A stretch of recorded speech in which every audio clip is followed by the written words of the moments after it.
I don't care about you. I just want your vote. I'm so upset. Oh my God.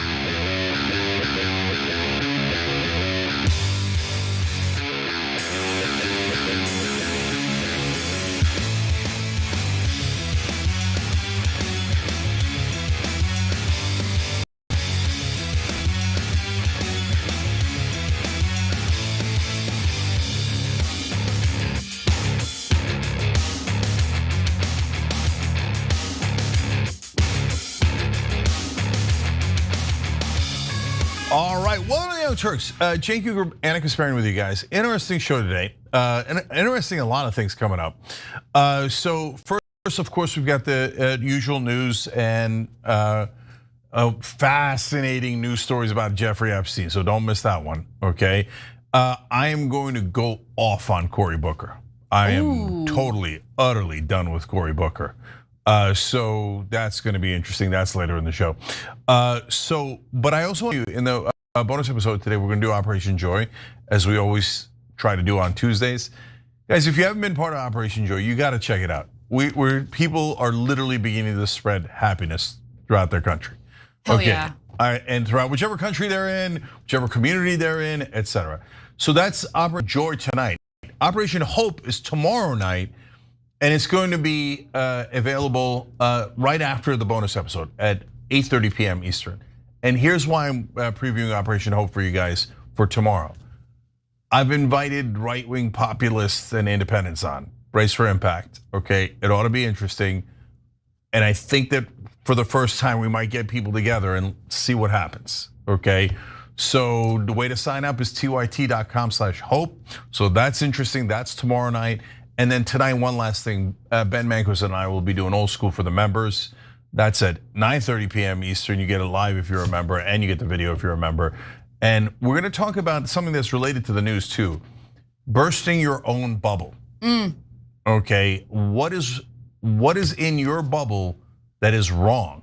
We're gonna dig it up, find it, and talk about it. Interesting. Okay. I'm not digging up anything.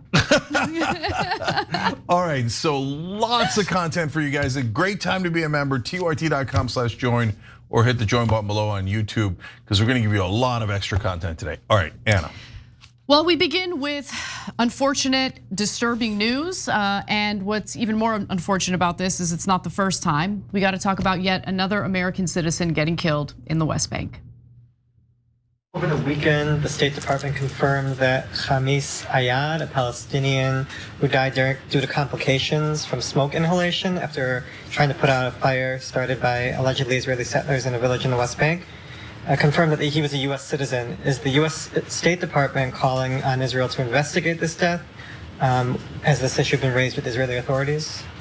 Well, we have made comments before. There have been, it's a violent situation. There have been a few Americans who've passed in this kind of a dynamic. The American citizens in the West Bank that she is referring to have not passed. They were killed by terrorist Israeli settlers, to be specific, in the West Bank. Now today, State Department spokesperson Tammy Bruce was asked to comment on the death of yet another Palestinian American who was killed in the West Bank by the name of Khamis Ayad. And this person, again, was killed by Israeli settlers. And you just heard part of her response. So before I go to you, Cenk, before we get to the rest of the story, let's hear a little more about what she has to say, and just pay close attention to the complete lack of substance and, of course, a complete lack of accountability for Israel. Our first priority, and it's not a motto or a slogan, is the safety and security of Americans everywhere. So certainly here at home, but also abroad. We know that when a death occurs in a foreign country, it's that foreign country's prerogative, right? They will be doing an investigation. We have called upon Israel to investigate, of course, each of these instances that they are, and that we wait to see what those investigations will be, and that's the case here in this situation. There's a great deal we of course still don't know, but that is something.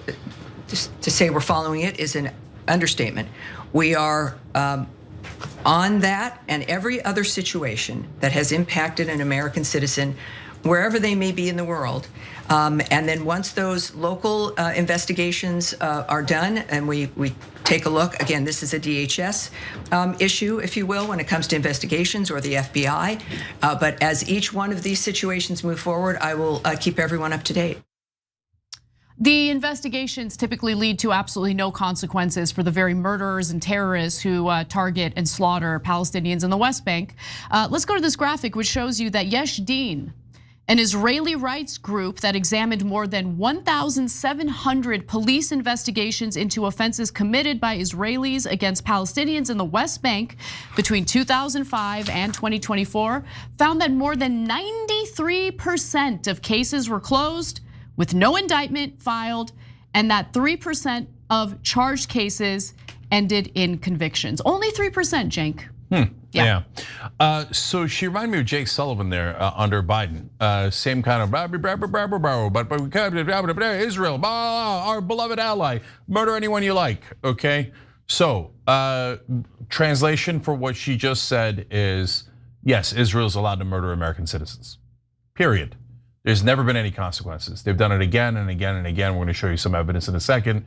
There's never been one consequence, whether it's a Democratic president or a Republican president. It doesn't matter at all. So she might as well have gotten, I mean, if she was being honest, she would have gotten up there and said, I can't say much because my government is occupied by the government of Israel. We serve them. So of course they're allowed to murder us. They're allowed to murder Palestinians. They're allowed to murder Muslims and Christians and anyone else they like. But my job is only to come out here and condemn people when it's Muslims that have committed violence, in which case we call them dirty terrorist savages, and we launch wars against them to help Israel, and we wipe out all the Muslims, and we help Israel do that. But we will never hold them accountable for killing Americans. They're allowed to do that with impunity. Now, if you think that's an overstatement, you're just flat out wrong on the facts.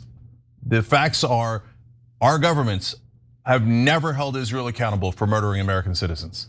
Whether you go all the way back to the American ship that they attacked, USS Liberty. That's right. Or you go to American citizens in the West Bank that are murdered regularly by the terrorists known as Jewish settlers in the West Bank. They're fundamentalist religious nut jobs, and our job is to kiss their ass, apparently, if you work in the US government. There's no denying any of this. The only thing that mainstream media will say in return is ad hominem attacks. You guys are stating the truth because you hate Jews. That's not a thing. Yeah, okay. Total smears. Now, I should note that since October of 2023, there have been 6 American citizens who have been killed in the West Bank. Khamis Ayad just happens to be the most recent. Now, maybe there was some sort of physical altercation. Maybe there's some sort of excuse that these Israeli terrorists can cite for their reason for killing this guy, right? Except no, that's not what happened. Apparently last Thursday, Israeli settlers attacked the village of Silwad in the West Bank by setting homes and cars on fire. Of course they did, because they're terrorists. And by the way, terrorists we fund. Go murder Palestinians, go steal their land. Here's American taxpayer money to do it. Now, according to Ayad's cousin, settlers torched cars outside Ayad's home around dawn on Thursday. Ayad woke up to put out the fire, but then the Israeli army showed up at the scene and started firing tear gas in his direction. Because they're also terrorists. That's exactly right. They're there specifically to protect the Israeli settlers as they drive Palestinians out of their homes, as they literally set homes and cars on fire. So Ayad died from smoke inhalation from the fires. And again, he's the 6th American to be killed in the West Bank since October 7th of 2023. And look, there's little accountability, if any, when it comes to these types of situations. Let's take a quick look at this chart, Cenk, because this chart, which was released by the UN Office for the Coordination of Human Affairs April of this year is when they released this. It shows the number of Israelis killed by Palestinians in blue, so that flat line at the very bottom, and the number of Palestinians killed by Israeli forces or settlers in red. So the chart goes all the way back to 2005. It helps you visualize who the real perpetrators of the violence happen to be. As you can see, the violence started to spike in 2021 and escalated even further after October 7th, 2023, with over 300 Palestinians murdered between that day and the end of the year. Over 500 Palestinians were killed in total in 2023. In 2024, 498 Palestinians were killed. But as I shared with you all earlier, no real consequences. Only 3% of the investigations lead to actual convictions. So I believe this is the 7th American killed since 2023 in the West Bank. 6th. Yeah. Okay. So 6 Americans dead. How much accountability have we gotten? 0. Imagine if Iran was killing American citizens with impunity. I mean, we'd be at war with Iran right now. Hot war. We'd drop a nuke on them. We would have murdered hundreds of thousands of Iranians by now, right? If they had killed 6 Americans in cold blood. And so in this kind of situations, usually the IDF shows up because people have called for help. And in this case, hey, I'm an American citizen. Oh, good. The authorities have arrived to prevent the terrorists from murdering me. No, the authorities have arrived to help the terrorists murder you. And that's what the IDF did again. Because remember, IDF has killed more civilians, 50 times the civilians that Hamas has since October 7th, right? Yeah. So they're 50 times the terrorists. They obviously intended to, sniper shots to the head, to the chest, 2,000-pound bombs, forced starvation of an entire population. If you're arguing that's not intent, you're a moron or an obvious liar, right? Or mainstream media reporter. So anyways, Israel is filled with terrorists. Their entire government is terrorist. The settlers are terrorists. The IDF are terrorists. I'm just using objective definition of terrorism. Killing civilians on purpose. When you light someone's house on fire, I'm pretty sure that's on purpose. And they're civilians and they're American civilians. Doesn't matter, we're occupied. Period. If you're arguing otherwise, you just don't understand American politics. And remember, we're talking about the West Bank here, which wasn't governed by Hamas.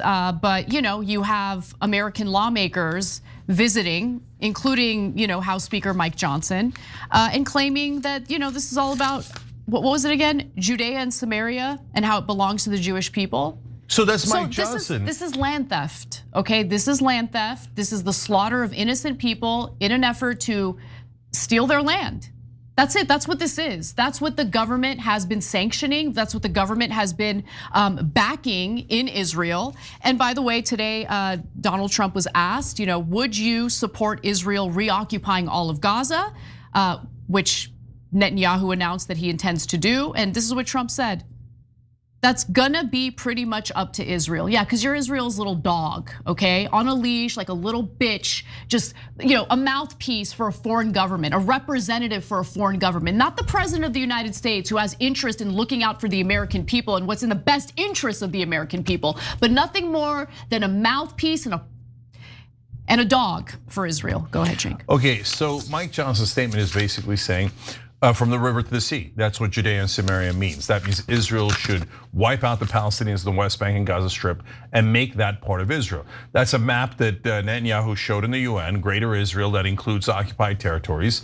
So it is a plan for murder, slaughter, ethnic cleansing, genocide, and land theft, and it's inarguable. That's literally what Greater Israel map is. We take those Palestinian land, and by the way, also, parts of Lebanon and Syria. Oh, look at that. Israel's now occupying parts of Lebanon and Syria. I'm sure it's all a wild coincidence having to do with self-defense and not the giant map they have in their cabinets, in their Knesset, what they brought to the UN saying, this is our intention to steal this land.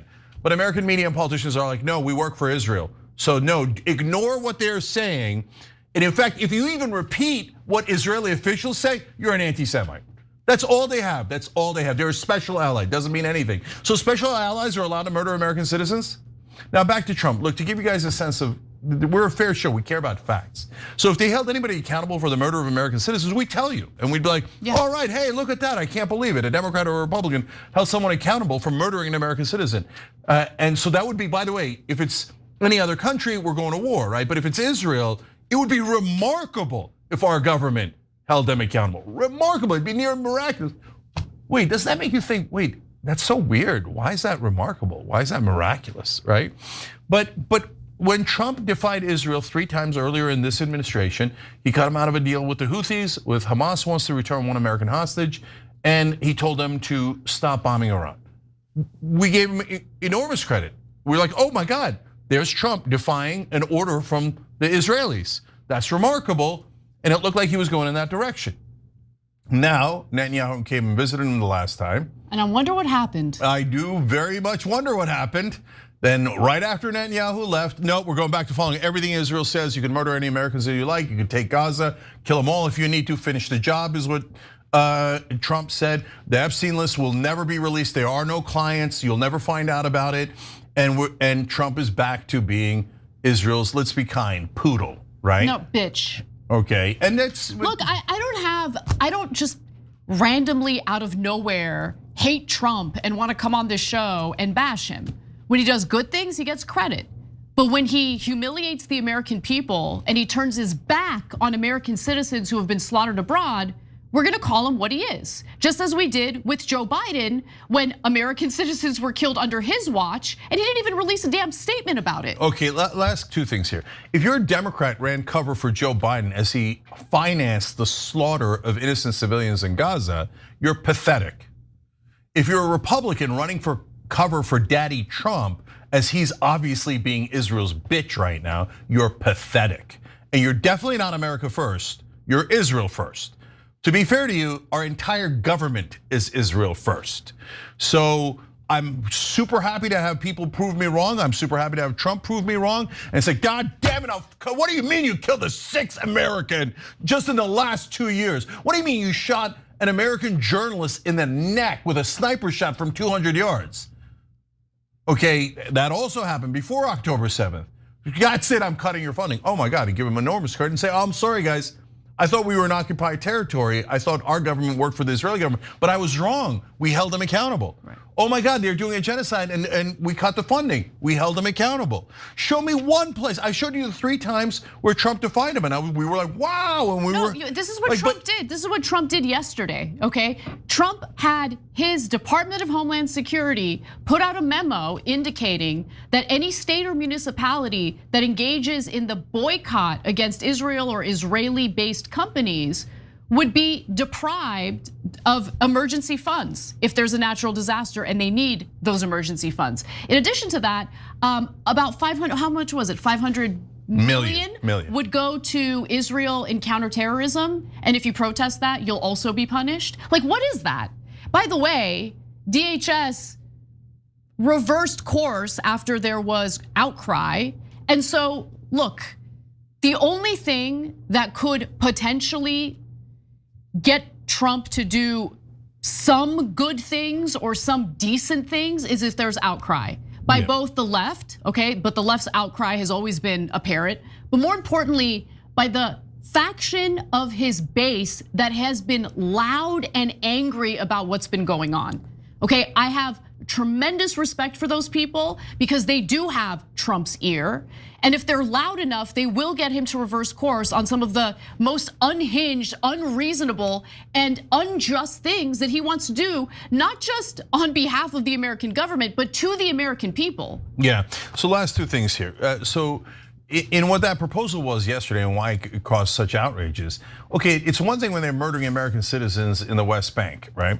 But this time they said, if you don't bow, if state governments don't bow your head to Israel and prevent anyone from boycotting the beloved Israel. By the way, you could boycott America all you like, no problem.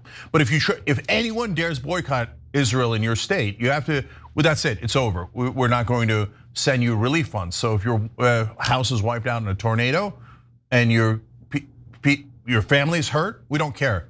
You didn't serve Israel enough. Should have thought about that before you decided to boycott it. By the way, if a state or a city decides, they don't want to invest their public funds in Israeli-based companies, why is there an assumption that everyone in that state or city is on board with that? Right, so you're gonna even punish some of your supporters. And there's nothing wrong with being on board with it. I'm 100% on board with the boycott, divest movement. I want to be clear about that. Yeah, the BDS movement is deeply moral Everyone who calls it anti-Semitic is a giant liar. And a joke. And a total joke. And why are they most upset about that? They label that, like that triggers them more than anything else you say. Why? Because it touches economic interests, and economic interests can work. Because that's how apartheid was taken down in South Africa. So they're like, no, not the money, that'll actually hurt us. No way, no, that's it, anti-Semite, cancel them, arrest them, fire them. They're dying in a flood, good, let them die. They've defied Israel, right? And MAGA got to a point where like, nah, brother, no, now you're gonna kill Americans here if we don't serve Israel loyally enough? Nah. And so for anybody on the left saying, oh, don't work with MAGA guys who are outraged by that, F you. You're loathsome, okay? If there's somebody on the right who's willing to hold Israel accountable, serve America, and end a genocide, you have a moral duty to work with them. If you don't, you're a selfish prick, and you're saying, who cares about Palestinian lives? No, I am going to be pure. I will not work with Tucker Carlson or Marjorie Taylor Greene or anyone else because I'm so holy. No, you're not. You're immoral. Those guys are actually getting outraged on the MAGA side, which is actually getting Trump to reverse positions. When's the last time we on the left got Trump to reverse a position? I'll wait, okay? I mean, look, be realistic. It's normal for a Republican president to not care what individuals who didn't vote for him have to say about anything. But he is gonna care about his base, at least to some extent. And so when it comes to reversing course on the BDS punishment, it does appear that MAGA persuaded the Trump White House to reverse course. So we'll see if he sticks to it, because who knows? When no one's paying attention, they might put that little note in their memo again. So we gotta keep on guard when it comes to these issues, because that's our money. Okay, Israel's not entitled to our tax dollars. Don't let anyone make you think that's the case. Yeah, and look, beyond MAGA influencers or whoever they might be, the actual voters, I know they're America first. They're not secret, they're not lying to you, and secretly they go home and go, oh my God, I love that we serve Israel. I hope we keep America eighth. No, the voters on the MAGA side, the independents, etc. Let's work together. If you're not willing to work together with people, with other American citizens to end a genocide, then I question your morals. Okay. I will do anything to end this genocide. All right, we gotta take a break. When we come back, we'll talk about this effort to redraw the congressional map in Texas, how Democrats are fighting back, and what is likely to happen. I like tacos.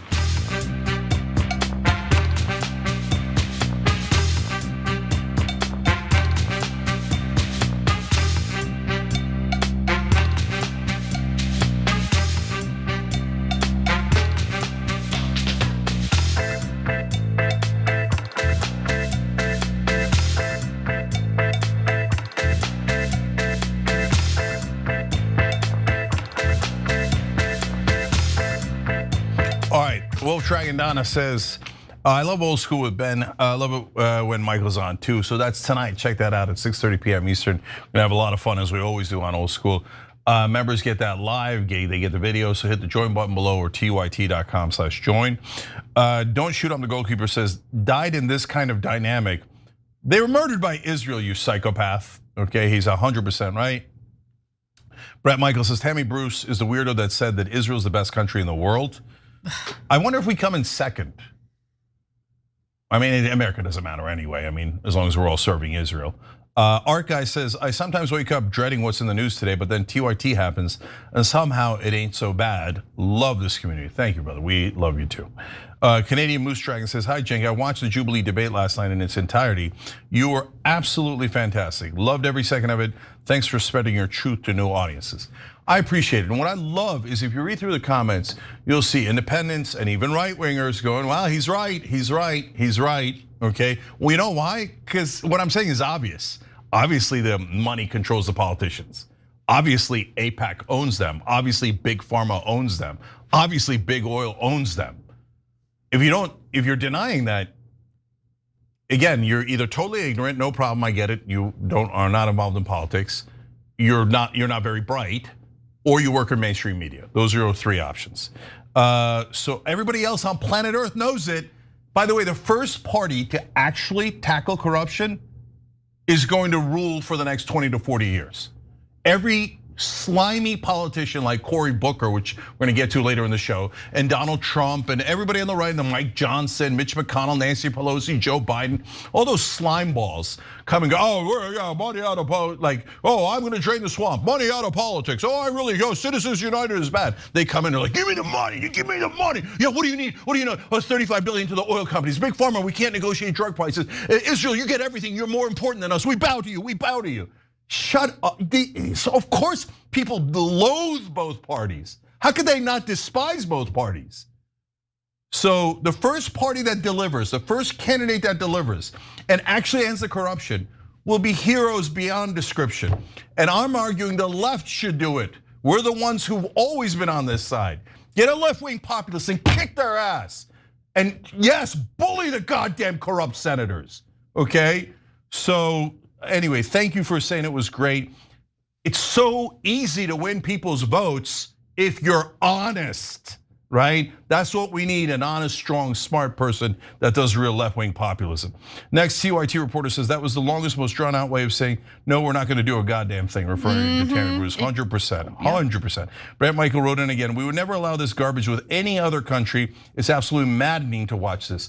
Nope, mainstream media says you're an anti-Semite. No, how dare you say that about Israel? How dare you say it? No, you get, every one of you is a huge liar. Everyone on television is a giant liar. No, we're not controlled by Israel. No, AIPAC money is irrelevant. The politicians are too honest and love America too much. Shut up, they're all crooks. Navinik says, gotta hate it when death occurs. Embedded Dude says, I watched ABC News last night. David Muir might as well have been reading copy written by Netanyahu.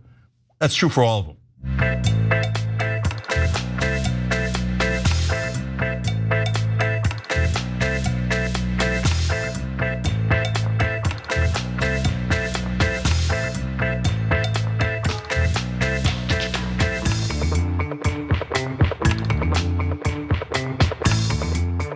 All right, back on TYT, Jan Canana with you guys. TYT member Wang Jun wrote in, the golden pager came with a set of golden knee pads.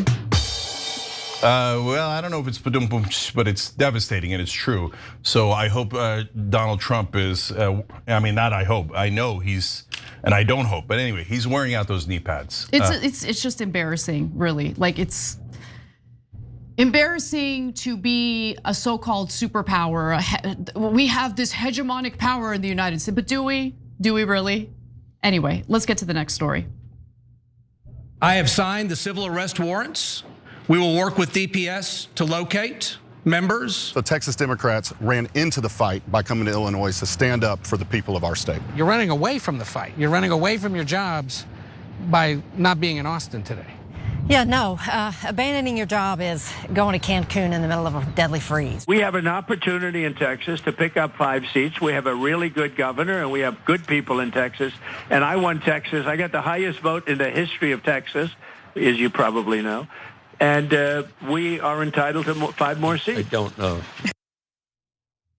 Strap in, we're about to take a little trip down gerrymandering lane, because you know gerrymandering is a super sexy topic. But in all seriousness, what's currently going down in the state of Texas is not only drama-filled, it's illiberal and an effort to essentially rig our political system in favor of one specific party. Now, the Texas House reconvened today for a second consecutive day with dozens of Democrats absent as part of a strategy to prevent Republicans in the state House from redrawing US House district lines in a way that favors their party. Now, the current congressional map drawn by a Republican-dominated legislature in 2021 has netted 25 GOP seats in the last 2 elections. But after pressure from President Donald Trump's team, Texas Governor Greg Abbott directed lawmakers to redraw the map during the special legislative session, which began on July 21st. So they call a special session to redraw the map. Typically, after the census is done every 10 years, that's when state lawmakers will redraw maps. And gerrymandering does take place. I mean, if you look at how district maps are, how district maps are drawn in any state, it's insane and obviously done in a way to advantage one party or the other. And I want to be clear, both parties do this, but the way that Texas is going about this is just so brazen because they're doing it like not at all tied to the latest census report. They're doing it in the, in a special session, and they're just being flat out clear and brazen about the fact that they're trying to pick up 5 additional congressional seats. So as a result of that, more than 50 state Democrats traveled, like they left the state. They traveled to Illinois, Massachusetts, and New York to deny the Texas State House quorum. So with so many lawmakers absent, the state house doesn't have the number of people necessary for the chamber to advance legislation. So that's how the Democrats in the state are trying to stall.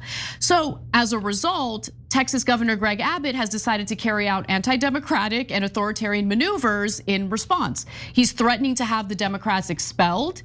Remember, these are elected state lawmakers, and he had GOP lawmakers in the state vote to issue civil arrest warrants. He's even calling on Kash Patel and the FBI to essentially round up these Democrats from other states to bring them to justice in the state of Texas. Abbott said he ordered state police to locate, arrest, and return to the House chamber any member who has abandoned their duty to Texans. The same tactic, by the way, was used against Democrats to force them to come back to work back in 2021. At the time, the majority of them had left for Washington, D.C. in order to protest the GOP's voting restrictions. Now, in addition to that, Abbott said in a statement that he was ordering the Texas Rangers to immediately investigate fleeing Texas House Democrats for potential bribery and other potential legal violations connected to their refusal to appear for a quorum. Nonetheless, the Democrats persist, even as they face a second day in which they could be fined $500 for leaving their posts. The Democrats have sought to draw attention to Republicans' effort to give their party 5 new safe seats. Those seats could help the GOP maintain control of the US House by offsetting potential electoral losses elsewhere around the nation. Now, Abbott claims that Democrats could be violating bribery laws if they specifically raised money to kind of keep them afloat as they're traveling out of state to prevent quorum from being reached from the state house.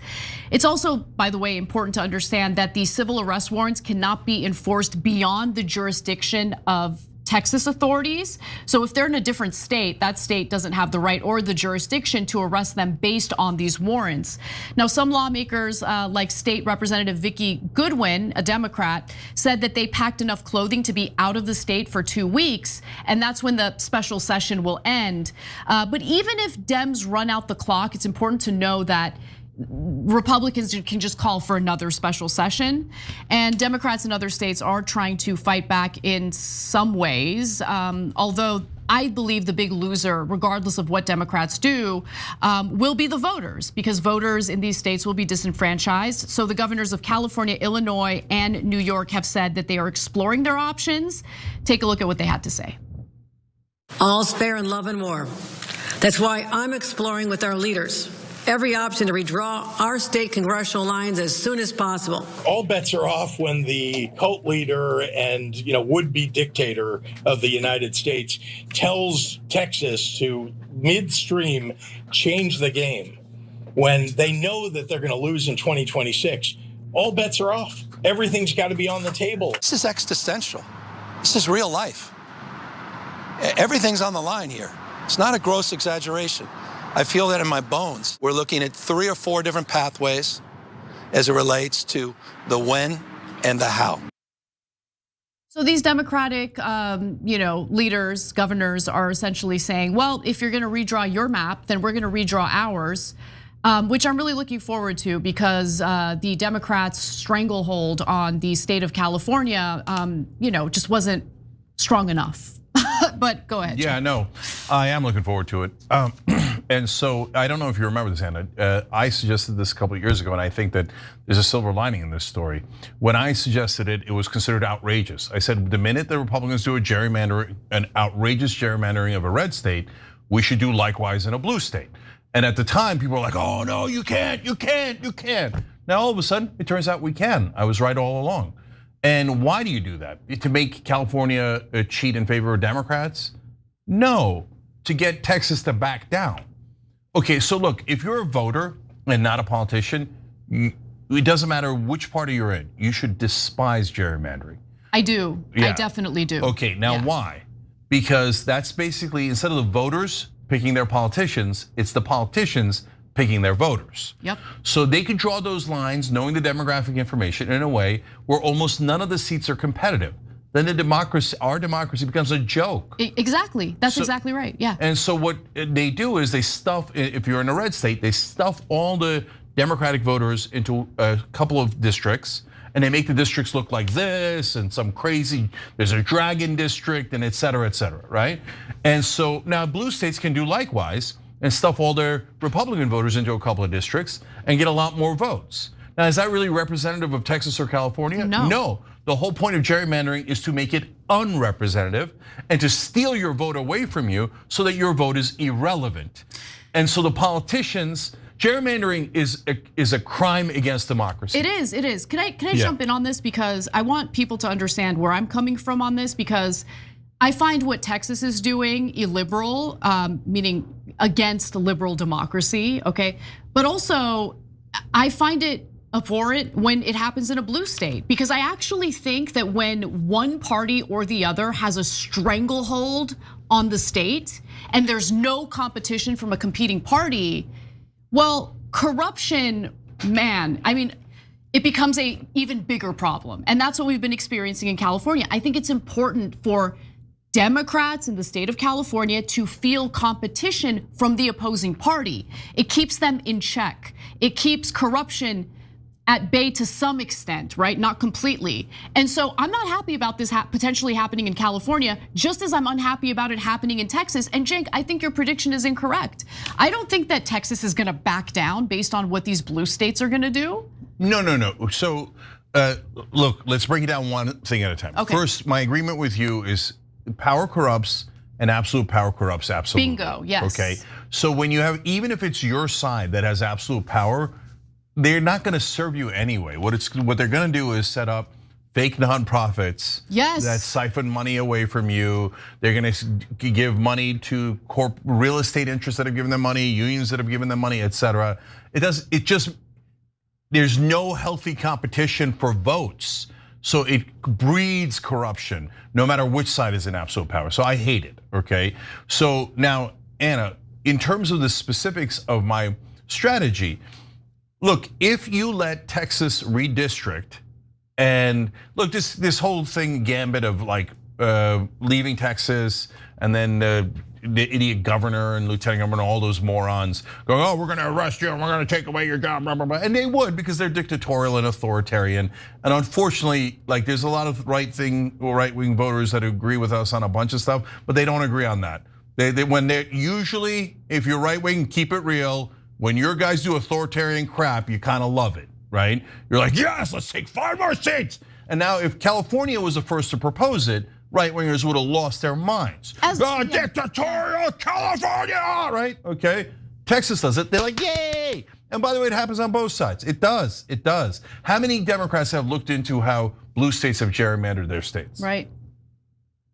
Can we be honest? I hate all of this so much. But Anna, the point is, if Texas does it and we do unilateral surrender and go, oh, okay, we're suckers. Why don't all the red states gerrymander the living crap out of it, and then we'll, but we won't. No, I hear you. And I guess it's kind of a lose-lose, because I do want the Democrats to fight back, and the Democrats fighting back in this instance obviously draws more attention to what the intentions of the Republicans are in the state of Texas, right? They're just brazen about how they want to add 5 congressional seats.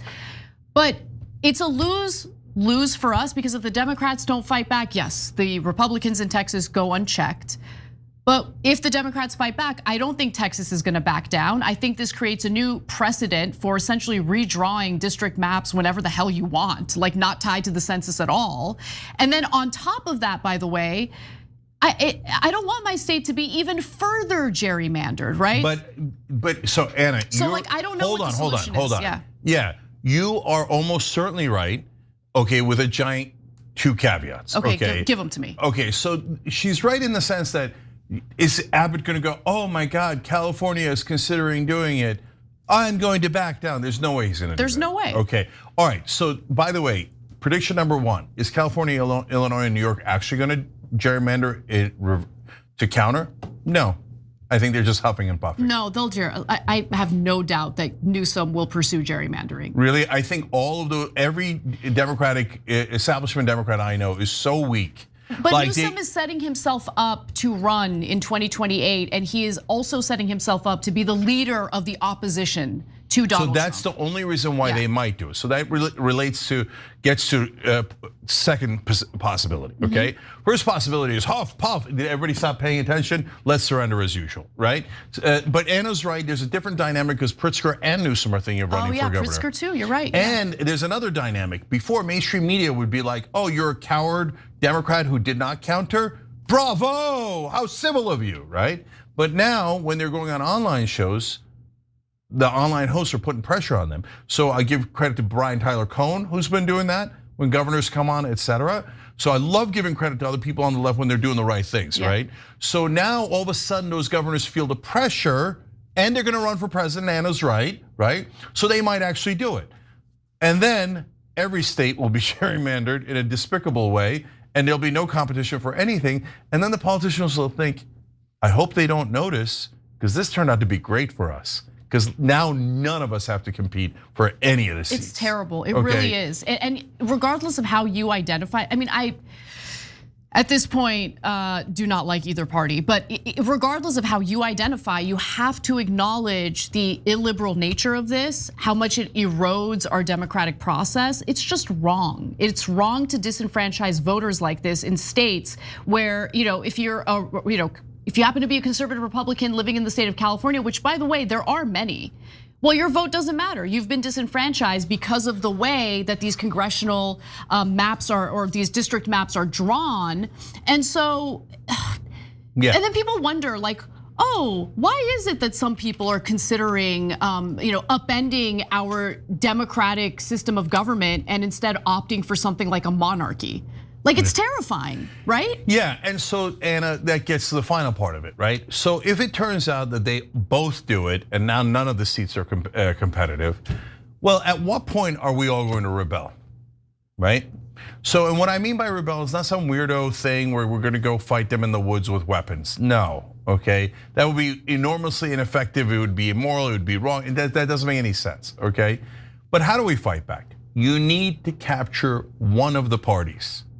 If you capture, just like Trump did with the Republican Party, it's like, oh, that's ridiculous. The mainstream will tell you, oh, that's impossible. Don't you try, don't try, right? What do you mean it's impossible? Trump just did it right in front of our eyes in 2016, right? And he has a death lock on the party. So imagine if you had an honest, smart, strong progressive or populist or whatever, right? That captures the Democratic Party and then goes, nah, I'm gonna bring it back to the voters. And we're gonna fix every goddamn thing. And I'm gonna end gerrymandering. You have to build up pressure in that direction. And you say, well, it won't work. I don't. If you had said that to me 10 years ago, I'd say, no, you're not gonna be able to rally enough voters to give that person enough power. And the reason you wouldn't have been able to do that is because mainstream media would have lied and smeared and just totally prevented your message from getting out, right? But now mainstream media is weakened and we can get message out in 100 different ways, right? So that's why the more they press down on all of us, right wing, left wing, Republican, Democrat, the pressure builds and builds and builds. And those morons in Washington have no idea how much the pressure is building. They think, oh, well, stock market's at 45,000. Stock market's great, everything's great, right? No, everything's not great. And we're getting more pissed by the day. One day, this pressure is going to find an outlet. Then the establishment is in a world of trouble. All right, when we come back, we've got a lot more to get into, including Trump's fascinating interview on CNBC today. He had some takes on the economy and more. Don't miss it. God bless you. Shut up, boo.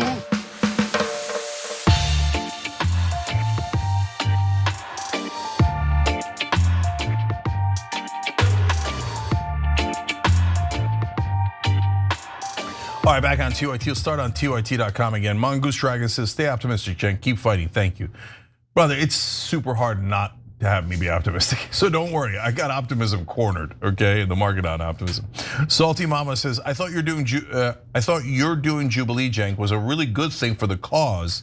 You're talking to a new generation and no one knows exactly how your message will percolate through society because of it. Nice work. Thank you for saying that. And by the way, to your point, a lot of comments going, man, I didn't know UNC came this strong, right? I didn't know UNC stood for that. And so if you don't know online parlance, that means, of course, someone who's a little older, let alone the fact that I'm a literal uncle of another streamer. But so yeah, you're right. It is reaching a younger generation and they love that message. David Martinez says, I'm with you, Cenk. I can't stand those to the extreme left. They can't see through what seems to be an impenetrable bubble. I know, they're on a different planet. It is what it is. Let's keep going forward, guys. Let's be productive. Let's go get things done. Let's fight for change, okay? Georgie Girl says, Anna, that dress. That is my favorite of all your kick-ass vintage sundress collection. I've seen you wear on TYT. What a classic. Almost makes me want to move clear across the country to find whatever vintage shops you find your treasures in. Okay, this one is not vintage, but a friend gave it to me and I love it. But thank you so much. And Etsy, just go to Etsy. If you like 50s era clothing, you'll find a ton of vintage stuff. I find better stuff on Etsy than I do at actual vintage stores, and pay attention to the measurements. They always list the measurements, measure yourself, get the right size. Go ahead. Yeah, Tug in the Tubin says, gerrymandering creates the worst comic book villain candidates on both sides, 100% right. Rural Dragon says, I live in Maryland, we're probably the most gerrymandered of all the blue states. That said, we can't end it unless we're talking at a national level. We can't go high alone. Totally, yeah. I totally agree. Yeah, I agree with that. Okay, yeah, do not do unilateral surrender, okay? On Twitch, Luke Oswan, thank you for subscribing with Prime, and wrote in, Cory Booker may as well be a Republican at this point. His groveling to Israel is disgusting. Oh, I can't wait to get to that story. Yes, you're 100% right. Wait till you see the latest story on that. And by the way, if you have Amazon Prime, you can subscribe for free, and we still get the money. So that helps the show, and it's really helpful on Twitch. And the way you do that is just go to tyt.com/prime, tyt.com/prime, and it'll take you about 30 seconds. Thank you. Horatio Dub, thank you for subscribing. No Math Dragon with a great point as usual. I presume Bibi showed Trump the Mossad version of their Trump coffee table picture book. Yeah, pictures, but not the kind he likes. Stephen Belgrad writes in, just watched your Jubilee appearance, strong showing, Cenk, thank you. Stephen and these others are YouTube members. Ronald Fan said, happy Taco Tuesday, TYT family, especially to you, Cenk and Anna. Thanks for giving us those stories of Jeffrey Epstein files. And I want to make fun of Trump and his administration. I like tacos. Okay, we got more of that coming along. The Epstein file stuff. Andrew saying, love will prevail, call out the inequality. We all bleed the same. Why the division, AKA underlying motivation. The minute we unite, guys, you're gonna be shocked at the power that we have. The establishment has spent all of their energy making sure to divide us. Don't find out that you all hate corruption. Don't find out that you all hate war, that you all hate genocide, you all hate being controlled by a foreign government, you all hate giving all your money away to oil companies and drug companies. Because if you unite around that, then the establishment's in a lot of trouble. So come hell or high water, that's where I'm going. We'll be back.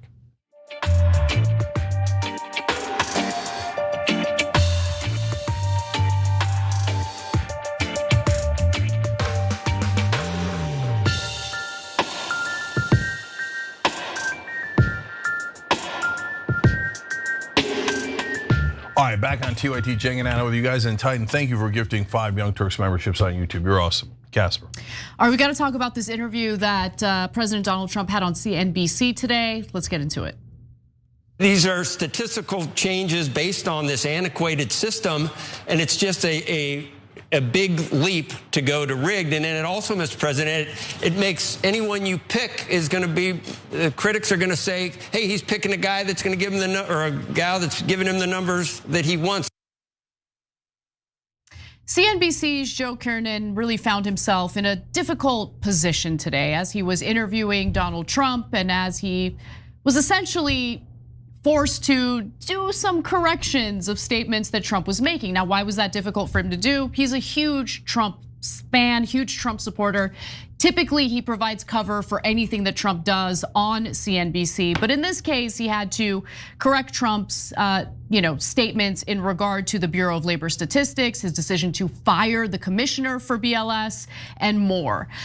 So Kernen seems skeptical of the idea that it would be possible for the Bureau of Labor Statistics commissioner to rig unemployment numbers.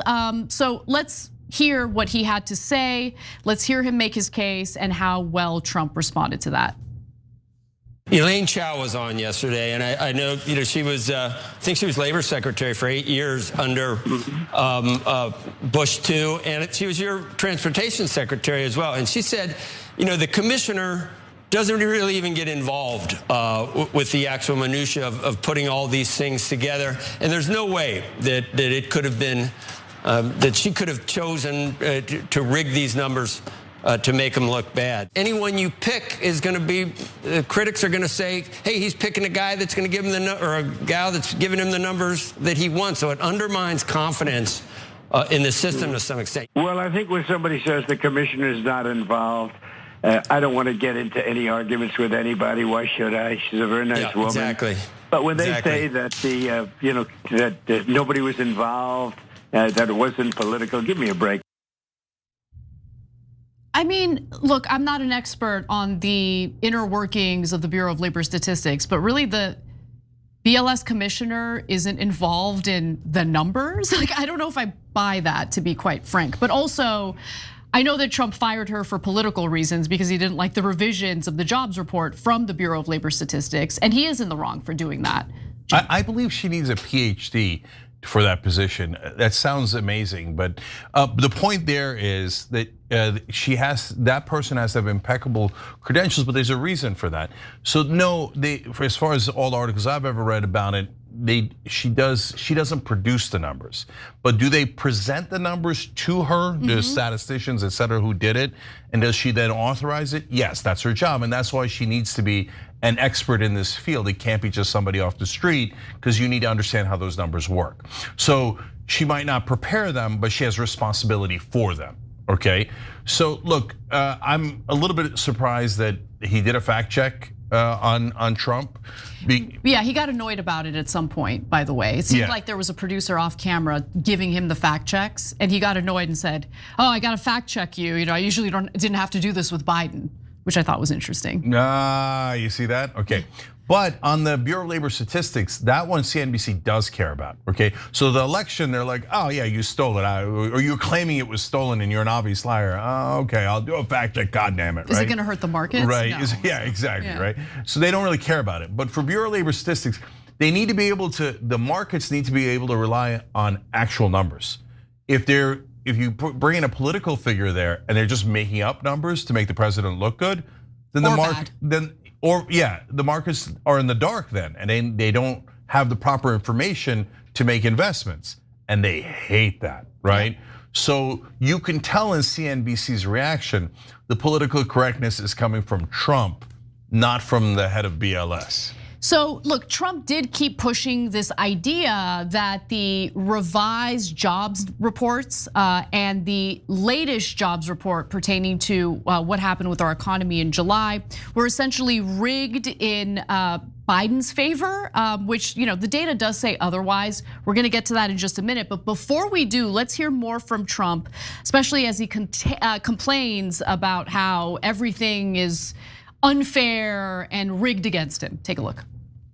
Just days before the election, they put out numbers that it was like the country was on fire, it was doing so well. And then they did a revision about 2 weeks later, and the revision was down by almost 900,000 jobs. You remember that? Those were benchmark numbers, though, Mr. President. That happens. They do that. They do that twice a year, and it reconciles the monthly figures with like the overall numbers. And it was a big number. And obviously, but the numbers were rigged. The numbers were rigged. Biden wasn't doing well. He was doing poorly. They announced these phenomenal numbers 2 days before the election, and a little bit before that. Always these great numbers. After I won the election, I said too big to rig. But after I won the election, then they announced a downward number. In other words, to bring them back to reality, And I said, wow, supposing I would have lost, I would have blamed that, and people would have said I was a conspiracy theorist. Not true. Okay, so we looked into this. I want to give you the actual numbers so you know that, the Bureau of Labor Statistics wasn't, cooking the books, cooking the numbers to make Biden look bad and Biden look good and Trump look bad. So a month before the election, the BLS jobs announcement on October 4th showed growth of 254,000 jobs for September, but the BLS announcement on November 1st, right before the election, showed weak growth of just 12,000 jobs in October. And they adjusted the earlier months down. Yeah. So like if you're running for president and on November 1st they released that information, that is very bad news for you, right? So if this was all a giant conspiracy to help Biden, that is the very last thing you would do on November 1st, right before the election. BLS, by the way, stated at the time that strike activity, hurricanes hitting the US, that kind of stuff led to lower employment. BLS also said the August and September figures were revised down by 112,000. So conservatives pounced on the bad numbers. And I'm sure Trump remembers that because this was all happening in the lead up to the election. A Fox News headline called the report dismal and said it gives Trump last-minute political ammunition to fire at Harris. The Trump campaign at the time said the jobs report was a catastrophe that showed how Harris broke our economy. And ironically, a month after the election, the October figure was actually revised upward. So complete opposite of what Trump is claiming here. So look, he said there, if I had lost, I would have said this happened and they would have called me a conspiracy theorist. No, that's because you are a conspiracy theorist. You came up with a conspiracy theory even though the facts actually help you. Yeah. And including in what he's crying about. He's such a... Okay, it gets better. Okay, hold on, just real quick. What he's crying about now is, the job numbers were low this month and they revised the last 2 months downward. But that means they had to revise them because they had overly inflated them in the last 2 months while you were president, just in time for you to pass your tax cuts for the rich and your tariffs, etc., right? Conveniently. So if there was a conspiracy, in both occasions, it was to help you. But I don't believe there was a conspiracy because I'm not a loon like Donald Trump, which I'll get back to. Now, my favorite part of this entire debacle with the Bureau of Labor Statistics and their jobs report is that lower employment numbers gives Trump the perfect argument that he needs to convince Federal Reserve Chair Jerome Powell to cut interest rates. And for whatever reason, it seems like he's unable to connect the dots. And Kernen mentions this in the context of this interview. Let's see how Trump responded to it. Which number do you believe at this point? Because if you noticed, suddenly the chances of what you've wanted for months and argued for months, the chances of a rate cut soared because of these numbers. Do you not believe the current numbers because they're playing right into what you want the Fed and Jay Powell to do? They're not horrible, as you said, but perhaps with the tariffs, some businesses delayed some spending. Some consumers may have been less certain about the future. So maybe we're seeing a slight slowdown in labor, but you're going to get exactly what you want based on these numbers. Which ones do you believe? Do you not believe the revised numbers either? It's not what I want. I don't want that. I wanted it a year ago. I wanted it a long time ago. Jay Powell is highly political, and I think, I call him too late. Jerome, too late, Powell. Oh my God, that's it, that's my commentary. Cenk, back to you. Okay, so two things here. Guys, there is one thing that was disturbing that we mentioned in yesterday's show, which is that apparently Wall Street got some of these numbers 30 minutes before the rest of the public did. So if there is any conspiracy at all, see the job numbers going up and down happens all the time. That is not abnormal. That happens under Republicans and Democrats, right? Wall Street getting the numbers first never happens. Okay, so that was a giant irregularity, right? So if you were looking, if I was the president, I'd say, I want to know why that happened. Is it somebody inside the Bureau of Labor Statistics that leaked it for financial purposes? Because that would be massive insider trading, huge problem, right? And then if you say to me, hey, the numbers were greatly inflated right as they were trying to pass the tax cuts for the rich and for corporations, well, then I would say, wait, are those two things connected? Normally they go up and down, but with this giant irregularity, now I'm a little bit worried that someone's trying to cook the books to pass the legislation that helps Wall Street, right? But that's Trump's bill. And so he, again, if he's saying that happened, that would be totally counterproductive to what he wants, which then leads to the final point and the most important point here. So look, the folks on the left already know this, and a big percentage of independents know this.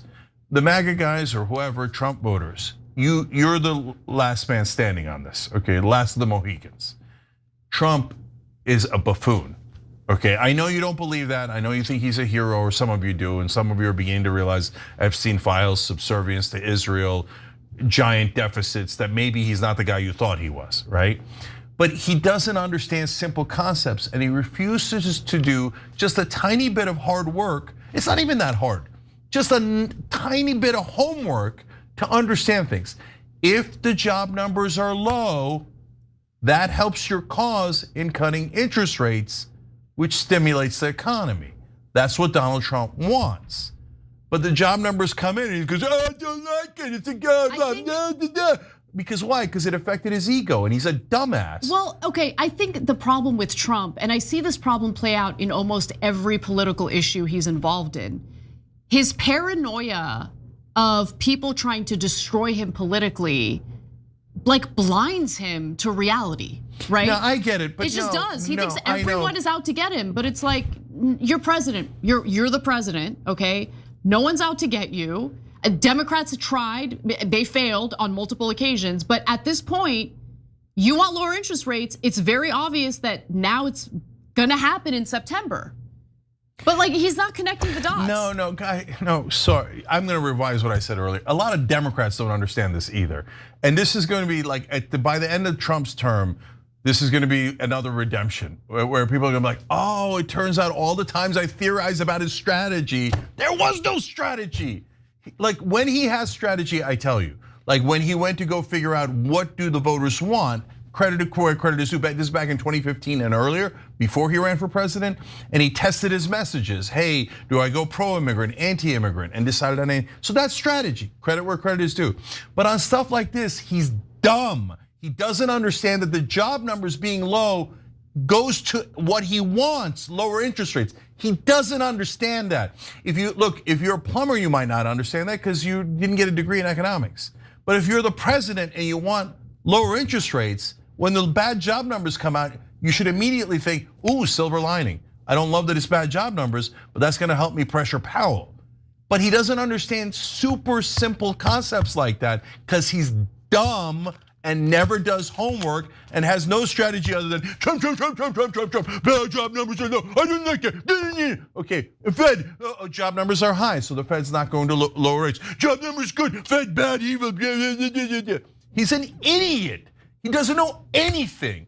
So I know if you're some portion of MAGA or you're some portion of Democrats who think he's a secret, incredible strategist, you won't believe me until at some point you go, oh right, he said to disinfect it inside your body, Clorox, to cure COVID. He's a moron. He's a moron of epic proportions. Here's the hurricane, I drew it with a magic marker. He's a moron. He doesn't understand simple economic concepts. Epstein files when we return. Randy Arguay. Are you still talking about Jeffrey Epstein? Rich and powerful men abusing, assaulting, and abandoning young women. These rich and powerful men donate to the politicians in Washington, D.C., play golf with the elites in Washington, D.C. They are foreign leaders who we don't want to offend. They interact with our intelligence agencies that we don't want to disobey. There is something rotten in Washington. And are people still talking about this guy, this creep? All those congressmen you just saw there are on the record as protecting the child rapists who were clients of Epstein. They have not prosecuted a single person outside of Epstein and Maxwell. Yep. Not one. Is Trump engaging in this cover-up because he's in the Epstein files? I don't understand why the Jeffrey Epstein case would be of interest to anybody. It's pretty boring stuff. So as the government keeps telling us, yeah, there's other people. Yeah, they raped those girls. So what? We're gonna cover up for them. But why are you guys so mad? A nation that chooses impunity for the rich and the powerful at the expense of our children is a nation that has lost its moral purpose. Are you on the side of the people? Are you on the side of America's children? Or are you on the side of the rich and powerful who've had their thumb on the scales and shafted Americans for decades?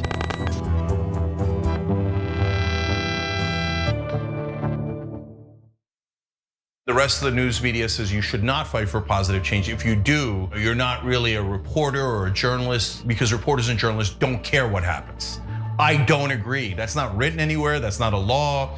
It's just a rule that they invented so that reporters didn't actually challenge the people that are in power. Well, we don't agree with that. We think we should challenge the people in power, that actually makes you a better journalist, not a worse one. In a media landscape poisoned by corporate influence, only one show stands apart from the rest, The Young Turks. As the longest running daily news show on the internet, The Young Turks is an impactful voice of unfiltered truth, one you can trust to deliver the daily news with authenticity and honesty. For nearly 2 decades, TYT has been breaking the mold of media. We're not here to echo the powerful or the elite, we're here to challenge them. Our mission is to give you accurate news, fight the establishment, and cover stories that mainstream media keeps you in the dark about, which matter to your everyday life. We've remained a leader in online news because of our established credibility with an engaged audience looking for alternative media that represents the real concerns of everyday Americans. Listen to The Young Turks, a news show that only answers to you on Spotify, Apple Podcasts, or wherever you get your podcasts. How do you know if you're a populist? Easy. Do you work for the donor class? You don't? Great, you're a populist. Okay, so the establishment takes money from the donors and serves the donors. Mainstream media takes money from advertisers, and they are giant corporations themselves, and they work for themselves, and they work for the powerful. If you care about the average person, and you want the average person to have better health care, better wages, a better life, and you hate corruption, congrats, you're a populist.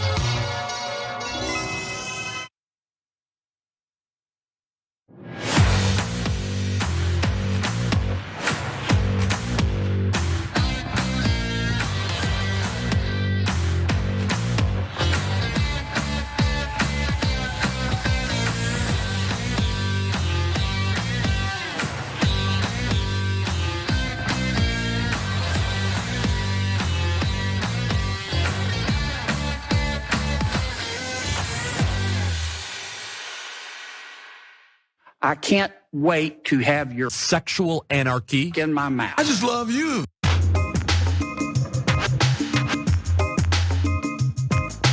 You're smoking some of the best dope God ever put breath in. You're Willie Nelson High.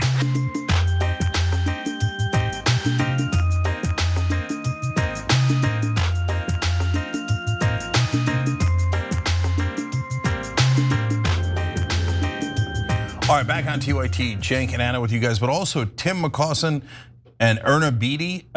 You guys are awesome. Thank you for joining. They hit the big, beautiful join button below the video on YouTube. Titan, I think I told you, gifted 5 memberships. But get a load of these folks on Twitch. Jasmine Nerd, Julie Meredith 2, Coco Shuprime, Dirty Dude, Dunkler Vogel Wonder, and Riles 696969 all just joined with Prime.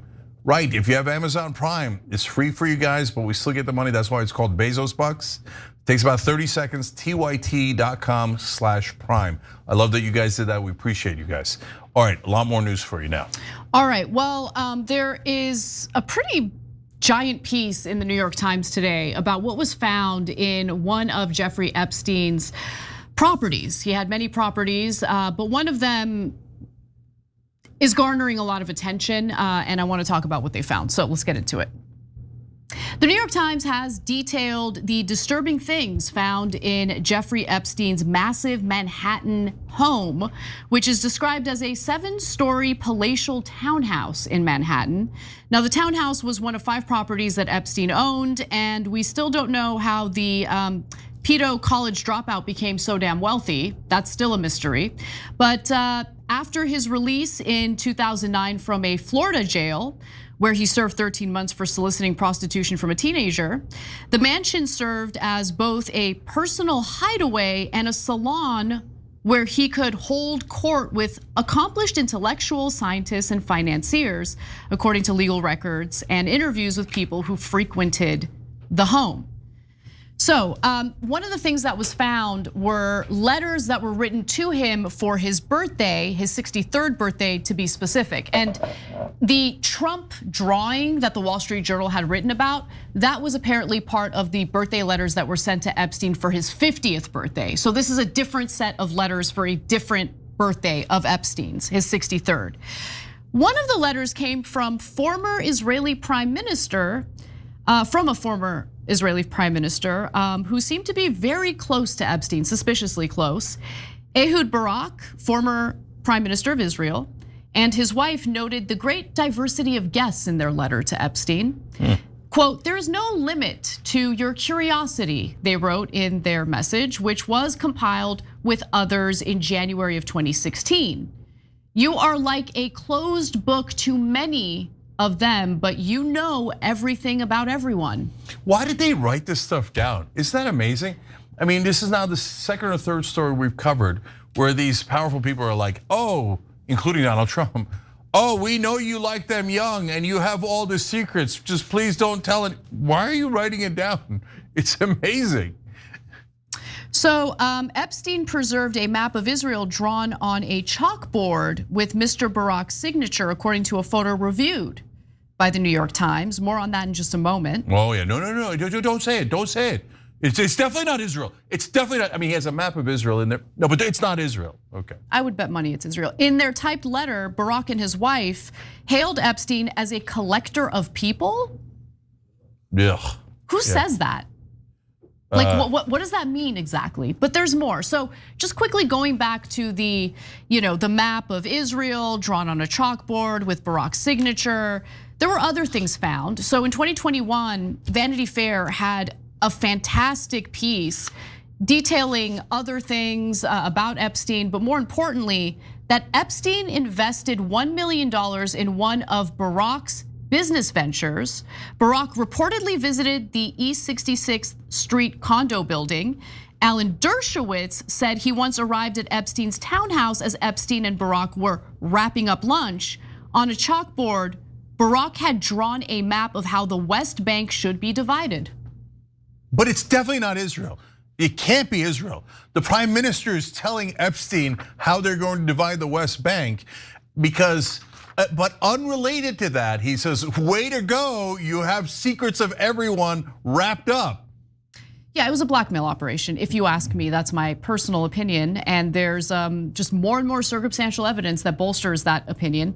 As far as evidence bolstering the claim that Epstein was an intelligence asset who was running a blackmail operation, several of Epstein's victims have said the mansion was outfitted with a network of hidden video cameras. Why would you have hidden video cameras in this property in which young girls are being assaulted and raped? Like, what would the point of those secret cameras be? Okay, so guys, there's things we don't know and things we do know. And mainstream media at large usually calls everything conspiracy theories.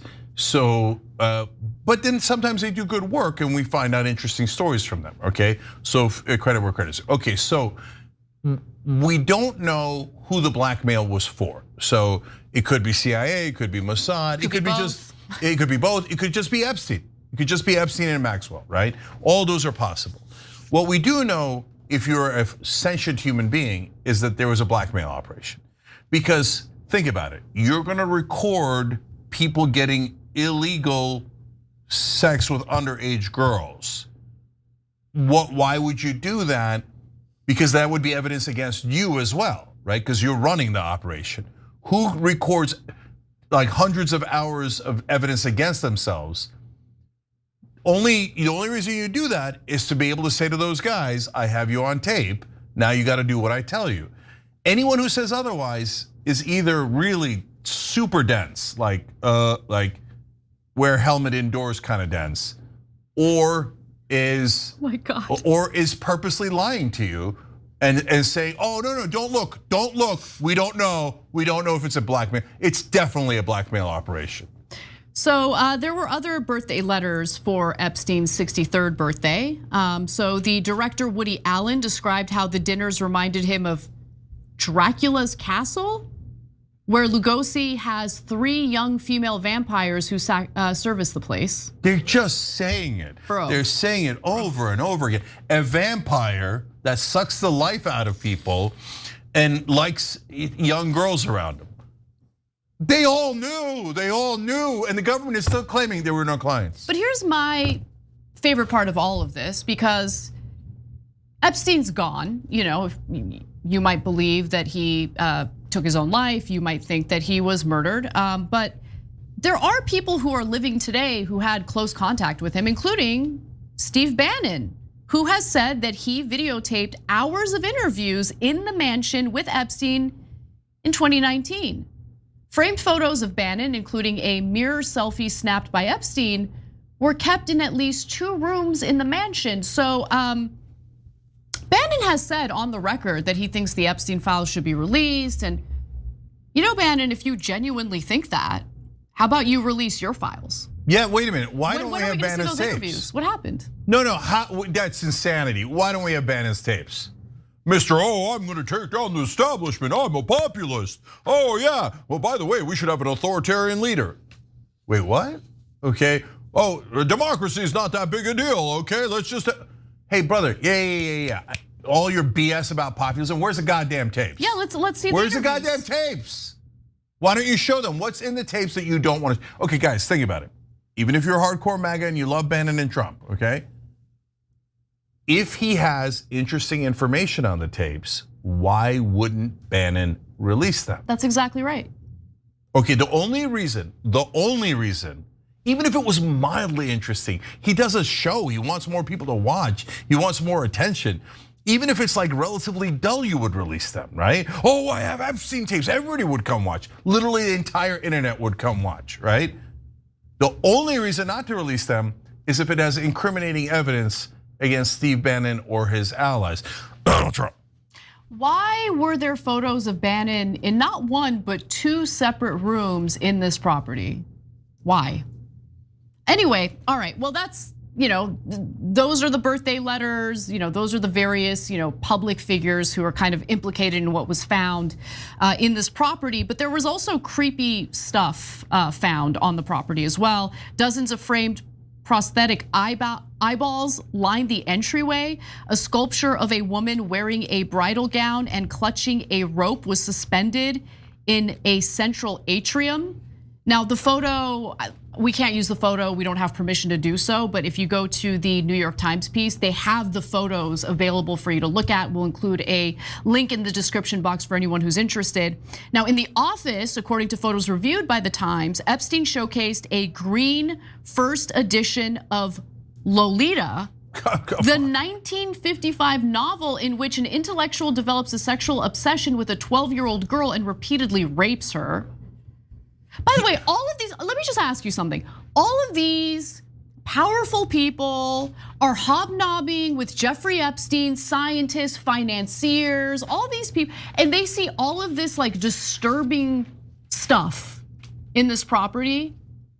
And they didn't know that this guy was a creep. They didn't know, like, you didn't ask any questions. The Lolita book didn't make you consider the red flags here? Well, I mean, they did. Like Bill, I'm sorry, but Bill Clinton hanging out with this guy as much as he did, he didn't know, he didn't know. Yeah, no, I'm gonna go further than that, hold on. So first of all, this is a house of horrors. Like, what's with the eyeballs? That's insanity. And I saw the picture, it's super creepy, like statue mannequin of a bride hanging for dear life on a rope.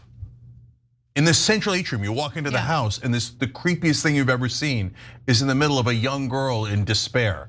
There's eyeballs everywhere. There's a glorious map of Greater Israel, right? There's the original. Look, you're an intellectual. You read Lolita, no big deal. That's normal, right? You went and bought an original version of the 1955 version of Lolita. When everyone knows that you were prosecuted already for being with underage girls. Come on. But Anna, did they know? Well, they obviously all knew because they wrote it down. They're like, oh yes, and you are with young girls. Donald Trump said, everybody knows Jeffrey Epstein likes them young. Like what? Like they're all comic book villains. I know, it's crazy. Now, I want to get to Les Wexner, okay? So the New York Times claims that Epstein bought the townhouse from billionaire Les Wexner, who owns L Brands, by the way, which includes Victoria's Secret. But Epstein's relationship with Wexner is super suspicious. It's been reported that the property was actually given to him, not sold to him, and the transaction was for $1. Vanity Fair claims, the New York Times claims, no, there's documentation showing that Epstein bought the property for $20 million. I don't know what to believe, but what I do know is that Epstein did have a weird relationship with Les Wexner.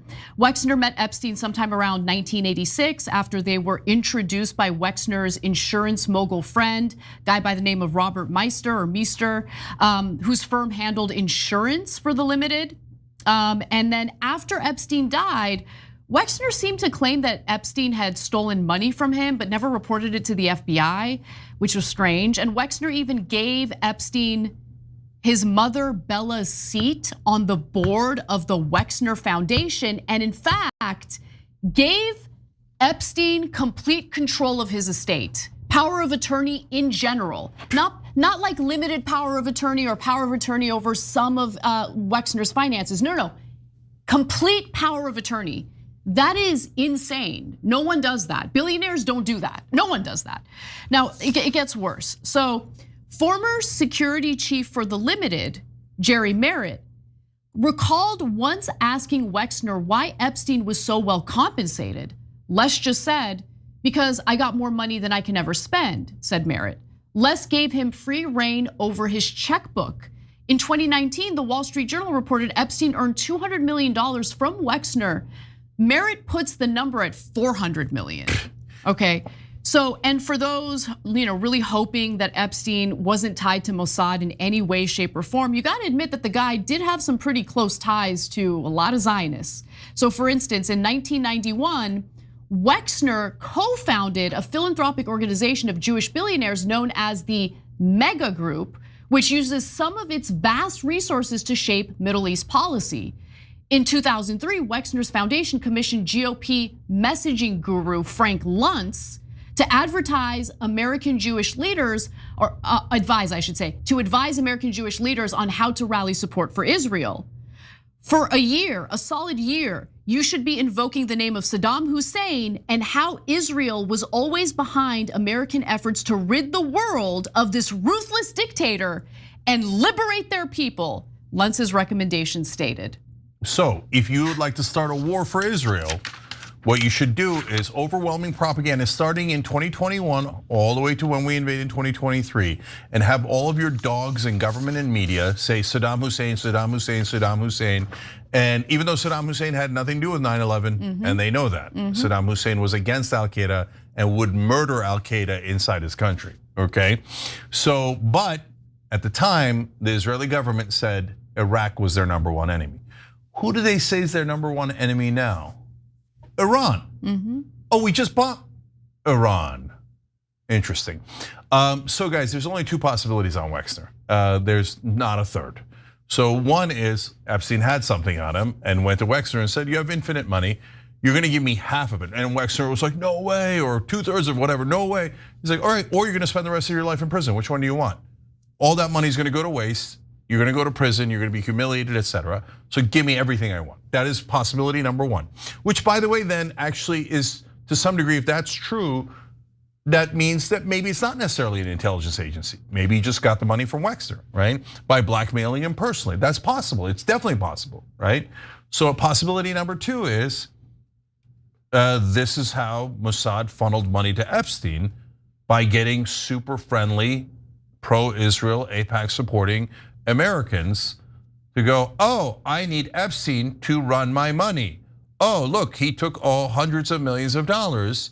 And look, everyone that went to his place that are super rich and powerful are now on tape doing terrible illegal things. Oh, golly gee, I guess that's how it happened, right?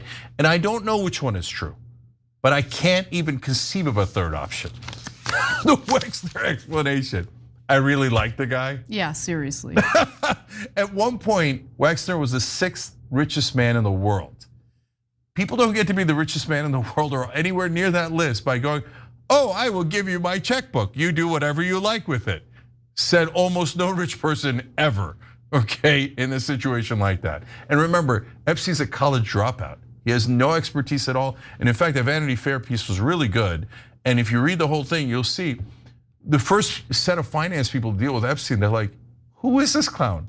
He doesn't even own a computer. He has no idea what he's talking about when he talks about financial instruments.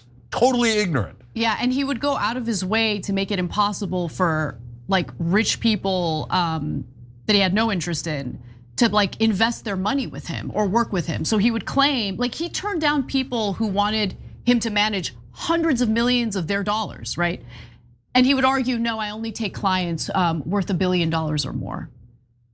Like he wasn't, in my opinion, based on those close to him who have put out statements, he wasn't actually managing people's money.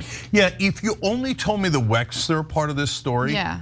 I wouldn't even necessarily assume an intelligence agency. I would probably assume the reverse. I would think Epstein ran it by himself. He got rich from Wexner, and then he realized, oh, this is a great scam. And then he did it to a whole bunch of people and got richer and richer and got everything he wanted until he got caught, right? And that is definitely still plausible.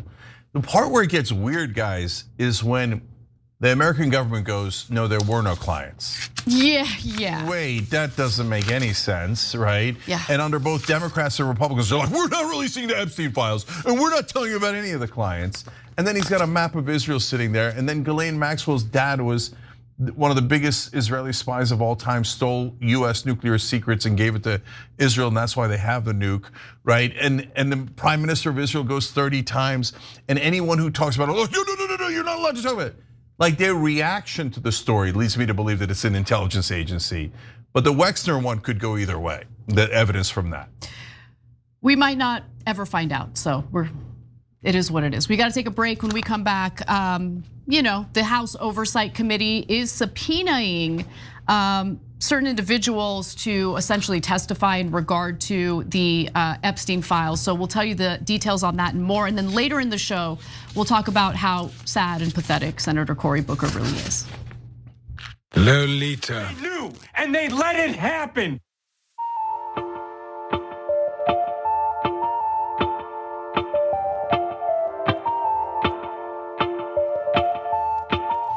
Yeah, I wonder if they found like a map of Norway and the Norwegian prime minister going there 30 times, etc.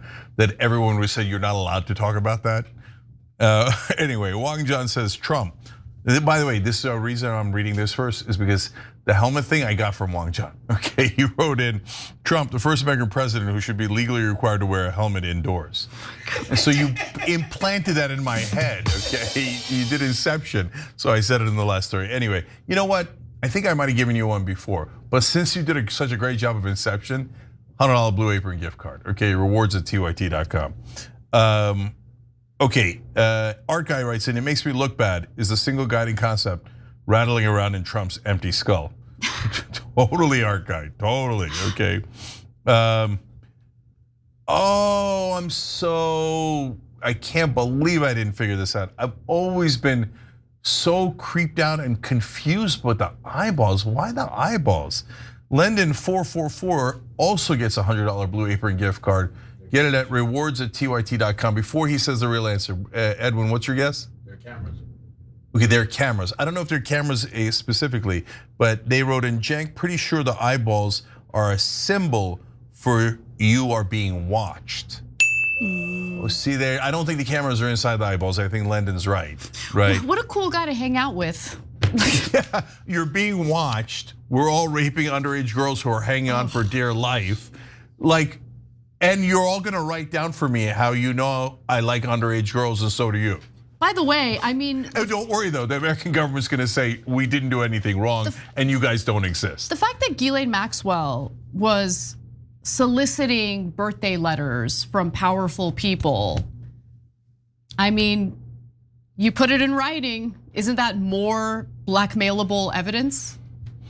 Yeah, I was thinking the same thing because you're right, Anna, like, maybe he, as you were reading it, that's the first time it occurred to me. Maybe he made them write it down. Yeah, not made them, obviously, you can't force them, but like, oh yeah, we're buddy, come on in. No, Tell me happy birthday. But you can if you have tape on them. Yeah. Like, oh yeah, probably. Or give me you're not saying you did it, but give me some line so it's on the record. Yeah. Right? So anyways, look at these folks on Twitch. Pusan C6689, Zerald the Barley, FJ Nunes 7, Willie from Philly, Elaine B759, all just subscribe with Prime. I love it, guys. Keep it going. TYT.com/Prime. If you have Amazon, it's free for you and we get the Bezos bucks. Okay, Stephen Belgrade, did I read this? I already read this.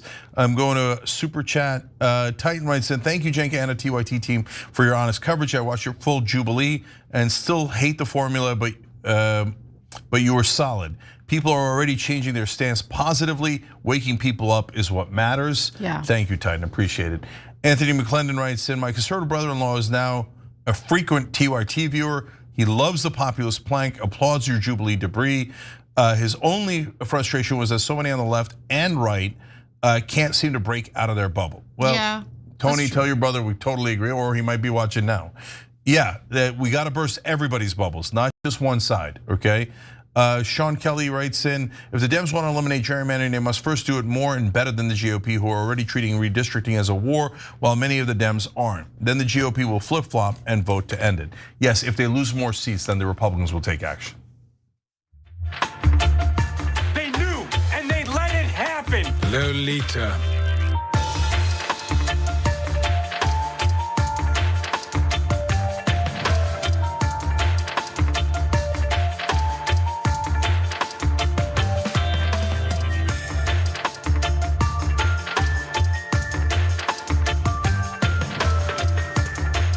All right, back on TYT, Jang and Anna with you guys, but also real quick, Lance and Bumblebee Tunes.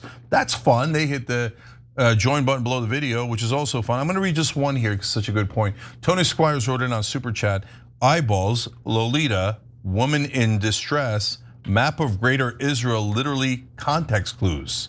Eyes are watching you, molest young girls, blackmail for Zionists. Look, if they did not intend it as heavy-handed symbolism, my God, did they accidentally point the map to Israel, literally. But it doesn't make sense. I don't think the Israelis would ever brutalize children. Anyway, you want to get to the next story? Yes. All right, let's do it. The Epstein files, anything you can request through your committee process? Obviously, we're all curious about it. So,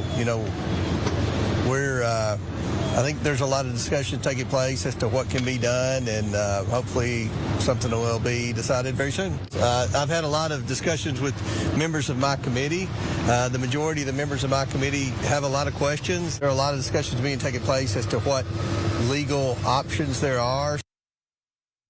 House Oversight Committee Chairman James Comer has now issued a slew of subpoenas related to the Jeffrey Epstein case, potentially setting up a showdown with the Trump administration, which has been pretty desperate to keep information pertaining to Epstein in the dark, despite all the promises of releasing the Epstein files, of course. Now, Democrats on the committee successfully forced a vote to issue a subpoena to the Department of Justice right before the House went on recess. And now, Chairman Comer is demanding that the Department of Justice release the full unredacted Epstein files to members of the committee. That subpoena directs DOJ to turn over the full, complete, unredacted Epstein files to the committee on or before August 19th, 2025.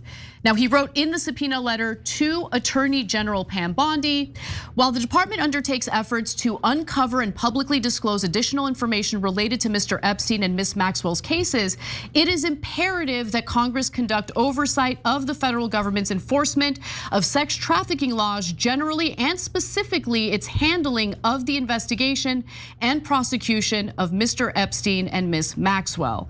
Now, in addition to demanding the Epstein files, the Republican-led panel issued subpoenas for 10 former government officials, including a former president, for closed-door depositions.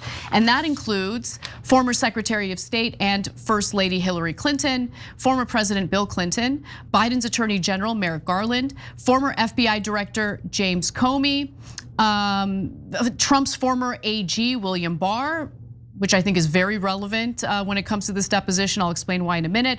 Other previous attorneys, General Alberto Gonzales, Jeff Sessions, Loretta Lynch, and Eric Holder, and FBI Director Robert Mueller. Now, these officials' tenures working in government coincided with the investigations into Jeffrey Epstein and Ghislaine Maxwell. That's why these are the individuals who were chosen to be subpoenaed for closed-door depositions. Now, funny story about William Barr. Now, Bill Barr's father, who was actually working for the OSS, that was the government agency that led to the CIA, or the CIA at the time, think of it that way. He was the guy who hired Jeffrey Epstein after Epstein dropped out of college, okay? Bill Barr's father hired him to be a mathematics teacher at the prestigious Dalton School, which doesn't hire college dropouts typically, okay? William Barr, Bill Barr, was the one overseeing Jeffrey Epstein's imprisonment and suicide when he was in prison. But don't worry, he said there was nothing to see there. Nothing to see. Okay, yeah. So there's one part of this that I agree with, but first let me tell you the depressing news. This is all theater, guys. It probably is, because you're right. You know why? Because the subpoena gets challenged in court by the executive branch. The Republicans know this. This has happened many, many times before, and the courts literally take years to resolve it. And I guarantee you, let's say that it lasted 2.5 years, but you know there's 6 months left in the Trump administration or whatever, and the courts say, yes, you can subpoena the files and get them, right? I guarantee you, whoever's in charge, whether it's the Democrats or the Republicans in Congress, will go, hey, you know what, we changed our mind, we don't want it. I guarantee it.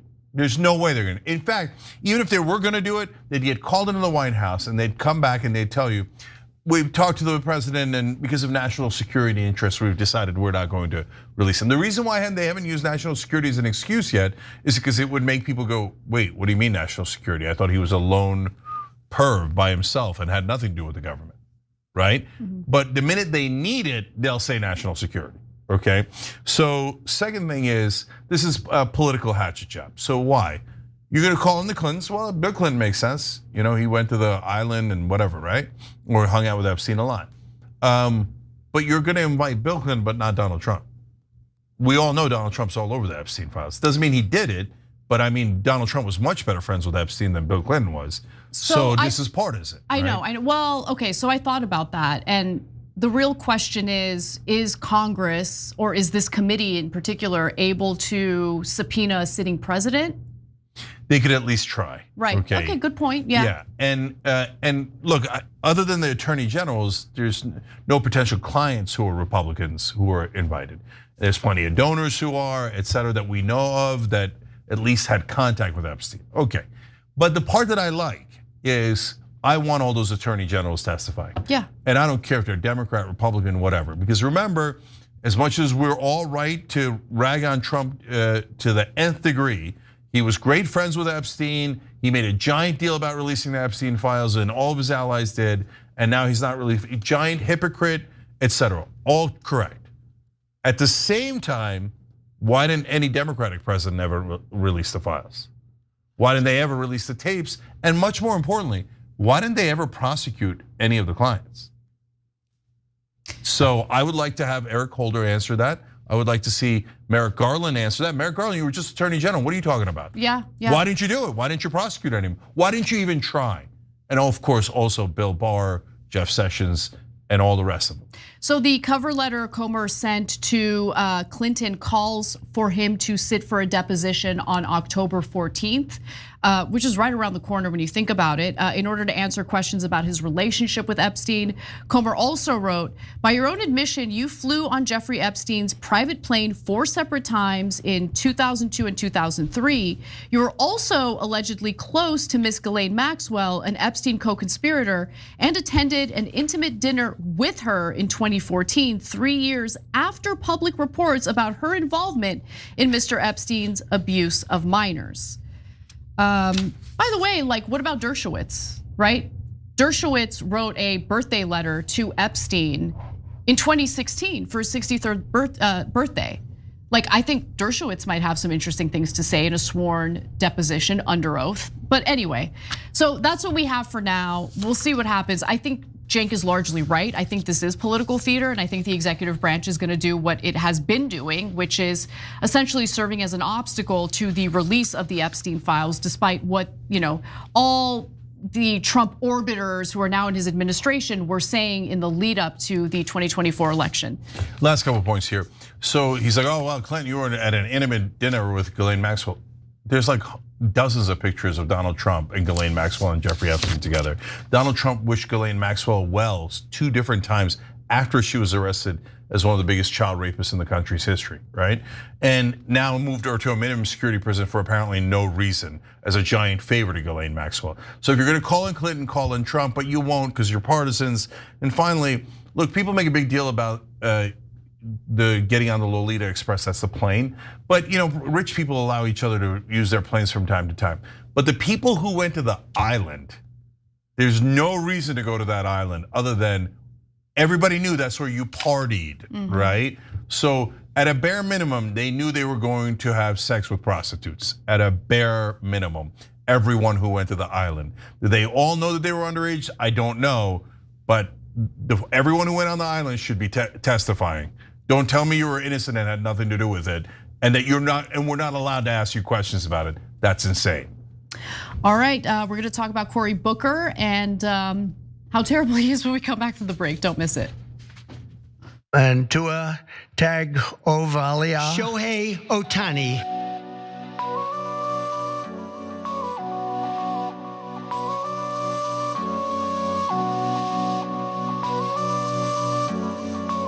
All right, so a couple of things, guys. We're on Substack now. Check that out. I'm doing some videos just on Substack, both members only and not. So tyt.com/Substack will get you there. You get a lot of our content there, our podcasts, the shows, extra videos, you get it. We told you about the Operation Hope chat, the town hall we're doing tomorrow, so make sure you're participating. We're coming up with plans on how to get our democracy back and how to get this government to be responsive to all of us. And this time around, probably some right-wingers and independents will be on as well. So come represent, tyt.com/hope to register, tyt.com/hope. I was also on the Habibi House podcast. So that's Arab Americans, young guys, loved it. Very harsh against Israel, well-deserved. I was. In fact, I think I surprised them a little bit about how harsh I was. So check that out, and we'll put all this up on tyt.com/press. But go make sure that you're visiting their YouTube channel at Habibi House Podcast. And lastly, Shop TYT. That's where we have the Look Up shirt. I'll try to wear that on Old School tonight. And Operation Hope and Team Joy. All of those shirts, and we're doing Operation Joy tonight for the members, are on shoptyt.com. And these wonderful people just signed up through tyt.com. Blueberry, I think Nerd TX, I think. Arizona Hawkeye. So both of you, love you guys. Thank you for being part of the community. And I love that you did it on the website, tyt.com/join. So now let me go to Super Chat because I haven't gone to them enough. Nat Lord Nelson writes in, I wore my Palestinian soccer jersey when I played a show with my band. A few folks asked why. I sent them to TYT. Thanks for educating, Cenk and Anna. I appreciate it, man. Way to spread the word. Everybody, you could do a little bit. You don't have to beat yourself up over it. But any little thing you do to help end this genocide. We love you for it. Tony Squire says, fighting for a Palestinian state and self-determination is not anti-Semitic. Palestinians are Semitic people and it's anti-genocide and pro-human rights. That's obvious to everyone who isn't an Israeli propagandist, right? But unfortunately, our government and our media is filled to the rim with Israeli propagandists. Drew Wilson says, watched a YouTube video a few days ago. The forced ad break was the Israel Foreign Affairs Ministry talking about how great of a job they were doing in giving humanitarian aid to Palestinians.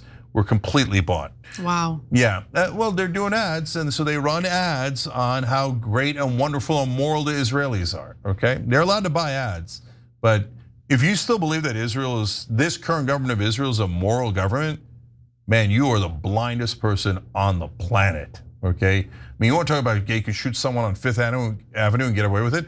They just shot 20,000 kids and got away with it. And you're still like, yeah, rah, rah, rah. I bet the real problem is the Palestinians. If you think that, you're a weirdo, you're super biased. And again, check your moral core. Velvet Knight Crusader says, I mean, at this point, the B'Tselem article that is owned by Israel human rights organizations declared its apartheid state a few days back. 2 other Israeli human rights groups leads are now accusing Israel of committing genocide. Yes, yeah. Well, it's obviously, everybody's saying, anyone who isn't a moron or biased, I get the bias crowd, right? Or works in American media knows it's a genocide, obvious. And to tag Ovalia, Shohei Ohtani.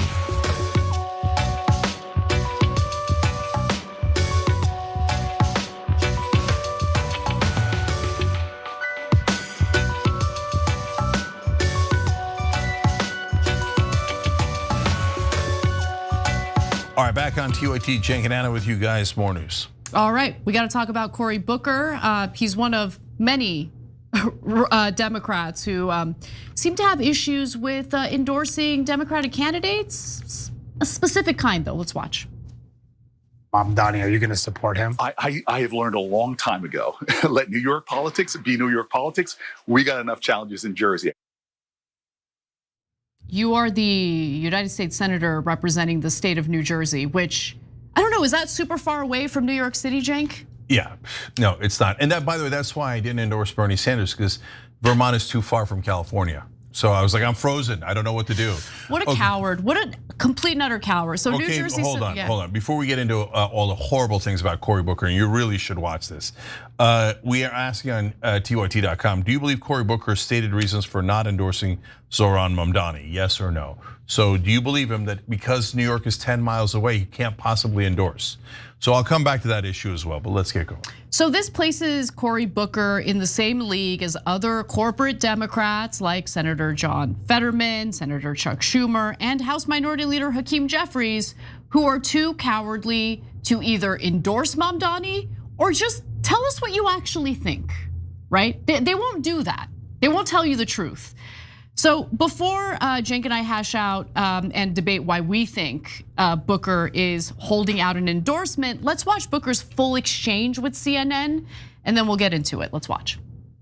I'm wondering if part of the issue with your party, do you think, is not embracing enough of the energy on the left flank of your party? You're seeing what's happening in your neighboring state in New York, Zohran Mamdani. Democratic leaders are not supporting him.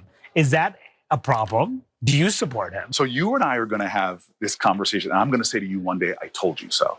This is not a left-right issue. It really isn't. It is an authoritarian versus people who want pragmatic government that makes a difference in the lives of American people. I'm one of these people that says the lines that divide us in America are not nearly as strong as the ties that bind us. Big corporations, people want to keep our eyes on the screen, want to pit us against each other and tell us how much we should hate each other. I'm sorry. The left-right lens is not the right lens to look at this right now. Mamdani, are you going to support him? I have learned a long time ago.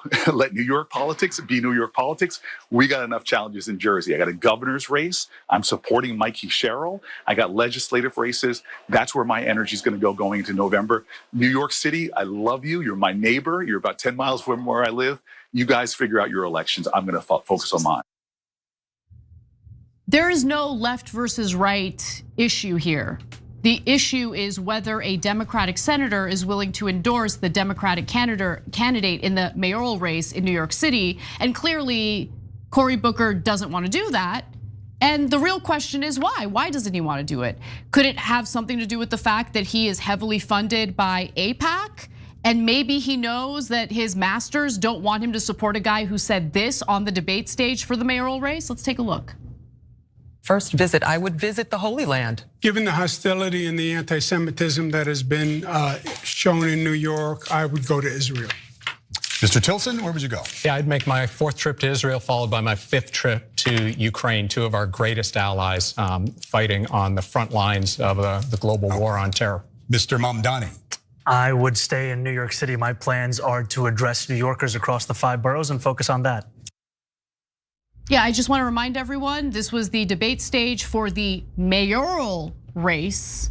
And Mamdani was the only one who said, no, I'm running for mayor. I'm going to stay here and represent the people of New York City as the mayor. Why would you care about the mayor visiting a foreign country? Yeah, I know it's preposterous, but guys, I don't want to bury the lead. Like, I'm going to tell you a little bit later about a story I heard from someone from the Israeli lobby about Cory Booker, which is huge. So don't miss that. All of this is related, unfortunately, to the Israeli lobby, right? So real quick on the clip we just showed you about Cory Booker, and there's much worse news coming out about Booker in a second that we're gonna share with you. Number one, his first part was just gobbledygook. Like, oh, I think we should all get along, blah, blah, blah, blah, blah, blah. And look, I'm the first guy to say, oh, you got someone who agrees with you on the right? Let's go, let's do a coalition, etc. But Anna's right, what does the New York mayoral race have anything to do with left-right issues? It doesn't have anything to do with it. You're just saying crap to try to distract people. And then whenever an establishment figure wins a primary, they're like, unity! Even before they win the primary. They're like, they demand unity, but on their side against our candidate. The minute a progressive wins, they're like, unity, nobody cares, no way, we're not gonna do it. He's opposed to Israel. Unacceptable, okay? If you think it's not about Israel, for some folks, it's about his economic issues. For the politicians, it's 100% about Israel. So now let's prove it.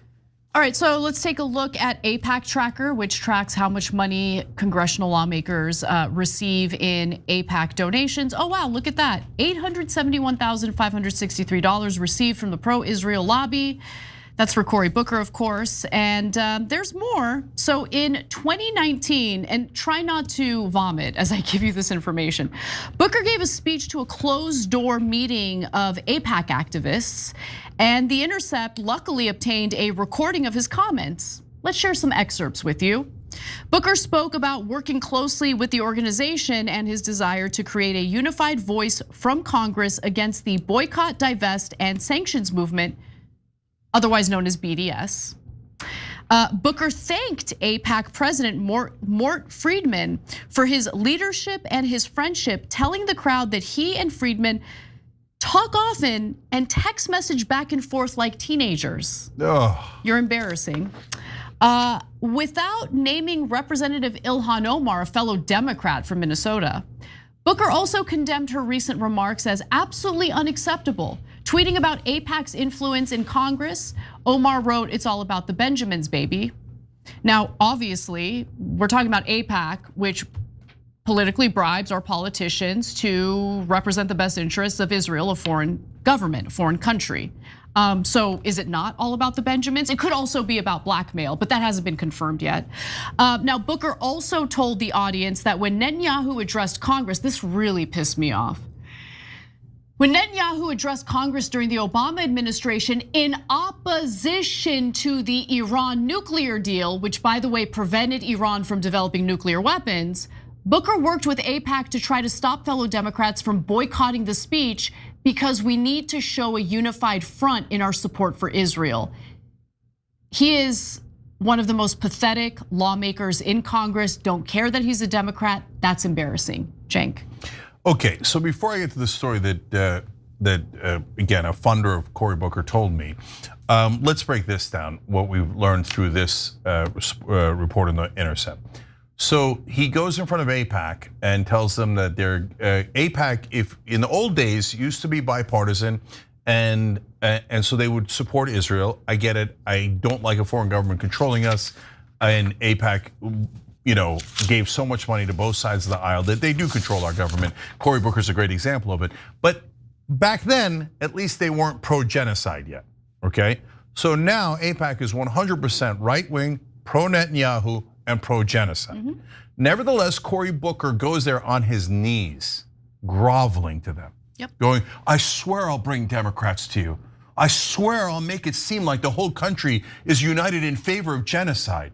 I'm like almost in love with you. I text like a little teenager in love with, Israeli lobby, Israeli lobby. And then he has the temerity and the great irony of saying, can you believe Ilhan Omar said it's all about the Benjamins? How evil and anti-Semitic and all that. Now, can you please give me money? Pathetic. Pathetic. And by the way, come on, how do you not see that irony? Yeah, any condemnation for all the various ministers in Israel who keep talking about genociding the Palestinian people and stealing their land? I guess there's no contempt for that kind of commentary, those kinds of statements. Anyway, last week, as we had explained on the show, for the first time ever, a majority of Senate Democrats voted against sending additional military aid to Israel. Unfortunately, not enough Democrats because that resolution didn't pass. However, Booker was not one of the Democrats who voted against sending additional military aid to Israel. And in this photo taken last month, Israeli Prime Minister Benjamin Netanyahu smiles with a group of US senators. And guess what? Cory Booker's one of them. I don't know if he's trying to hide in the photo, but he's in the photo. Yeah. Those are all corrupt. They're all Israel first. They all work for a different government, a foreign government. They betrayed this country. They take money from AIPAC. They sell you out for money and power and fame. They're disgusting. Senator Ted Cruz is high on that list, as you saw in that picture. And so is Senator Cory Booker. If you're a Republican or a Democrat, please snap out of it. You think, the other side is the devil and so bad. But my beloved Democratic senators, Cory Booker did a 25-hour speech that did nothing. But it was like great theater. He's one of my favorite actors. He's such an angel. No, he works for Israel. Okay, now. He literally wrote a book about his filibuster, by the way. He wrote a book. So stupid. Published by Macmillan Publishers, which used to be owned by Robert Maxwell. Anyway, go ahead, Jay. Okay, that's the legendary Israeli spy who stole our nuclear secrets and gave it to Israel, whose daughter happens to be Ghislaine Maxwell. So I recently debated Rabbi Shmuley Boteach at Oxford. It was about Israel. Afterwards, I don't know why he told me this. It was definitely not off the record. And I don't know if he's telling the truth, but I'm gonna relate to you what he told me. He said that the Israeli lobby had given Cory Booker $26 million throughout his career until Obama was in office. So that's all the way back in the Obama years, according to Rabbi Shmuley, okay? And he said that once Booker, to his credit, said that he agrees with Obama on the Iran deal, even though you just saw, he said, but don't worry, I tried to rally the Democrats to kiss Netanyahu's ass anyway. And maybe that was him trying to go over the top to try to get back into good graces of the AIPAC donors, right? The Israeli donors, Israeli supporting donors. But he did do the right thing on the Iran deal. And Rabbi Shmuley said, then we cut him off. From then on, until he got back into their graces, he got no more money. I don't know why he said that to me. He knows we don't agree on Israel. I don't know if he was bragging and saying, we control all of them, right? So that's interesting context. And Rabbi Shmuley's an interesting character. And if you say I don't really believe him, okay, no problem. I'm just relaying to you what he told me, okay? So now, Cory Booker, with all of that context, in the middle of starving Palestinians to death, goes and gives a speech at AIPAC about how much he loves and adores Israel and how he will work overtime to make sure that the Democrats also obey Israel and that there's no real fight. Like, don't worry, guys, maybe we'll go out there and do some optics like my filibuster stand on a bill that didn't exist. It's the most empty filibuster in American history, right? But like that, I will do optics where we'll go huff and puff. Oh my God, we are slightly concerned about the Palestinians. And then we'll let you slaughter them. Where's the check? Give me the money, give me the money, give me the money. By the way, it's not, I can't believe Ilhan Omar said it's all about the Benjamins. Where are the Benjamins? Where are the Benjamins? Okay, I'll kiss your ass. I'll do anything for Israel, is Cory Booker. Cory Booker is useless. And all that smiley fake stuff, what a sick actor. Like, hey, I don't know anything about New York. Who's Zohran Mamdani? I try not to get involved. It's 10 miles away. Happy talk, happy talk. Okay, and what drives me crazy is that for decades, Democratic voters have been tricked by actors like Cory Booker.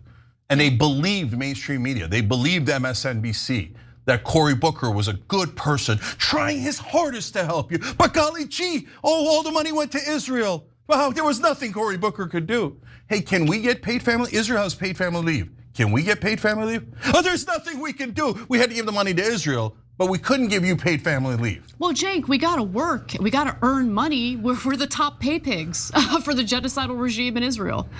So look, you can hate Cory Booker, and you should, okay? You should despise all of these greasy, lying politicians who don't represent you at all, okay?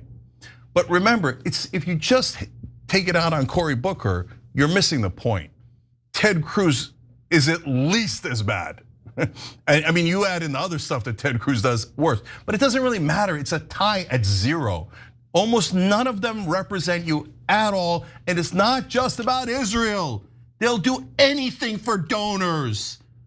So you think if it was Norway that was giving him legalized bribes, Cory Booker wouldn't be on his knees for them, and Ted Cruz wouldn't be beating Cory Booker off to get there first, right? It's almost all of the Republican politicians and almost all of the Democratic politicians. Stop believing that your side is angels because Fox News or MSNBC told you, or the New York Times told you. They're all crooks. They don't represent you at all. The only people you can trust are people not taking corporate PAC money and not taking dirty, disgusting, blood-soaked AIPAC money. All right, Operation Joy, completely different tune. When we return, we try to spread happiness to the members.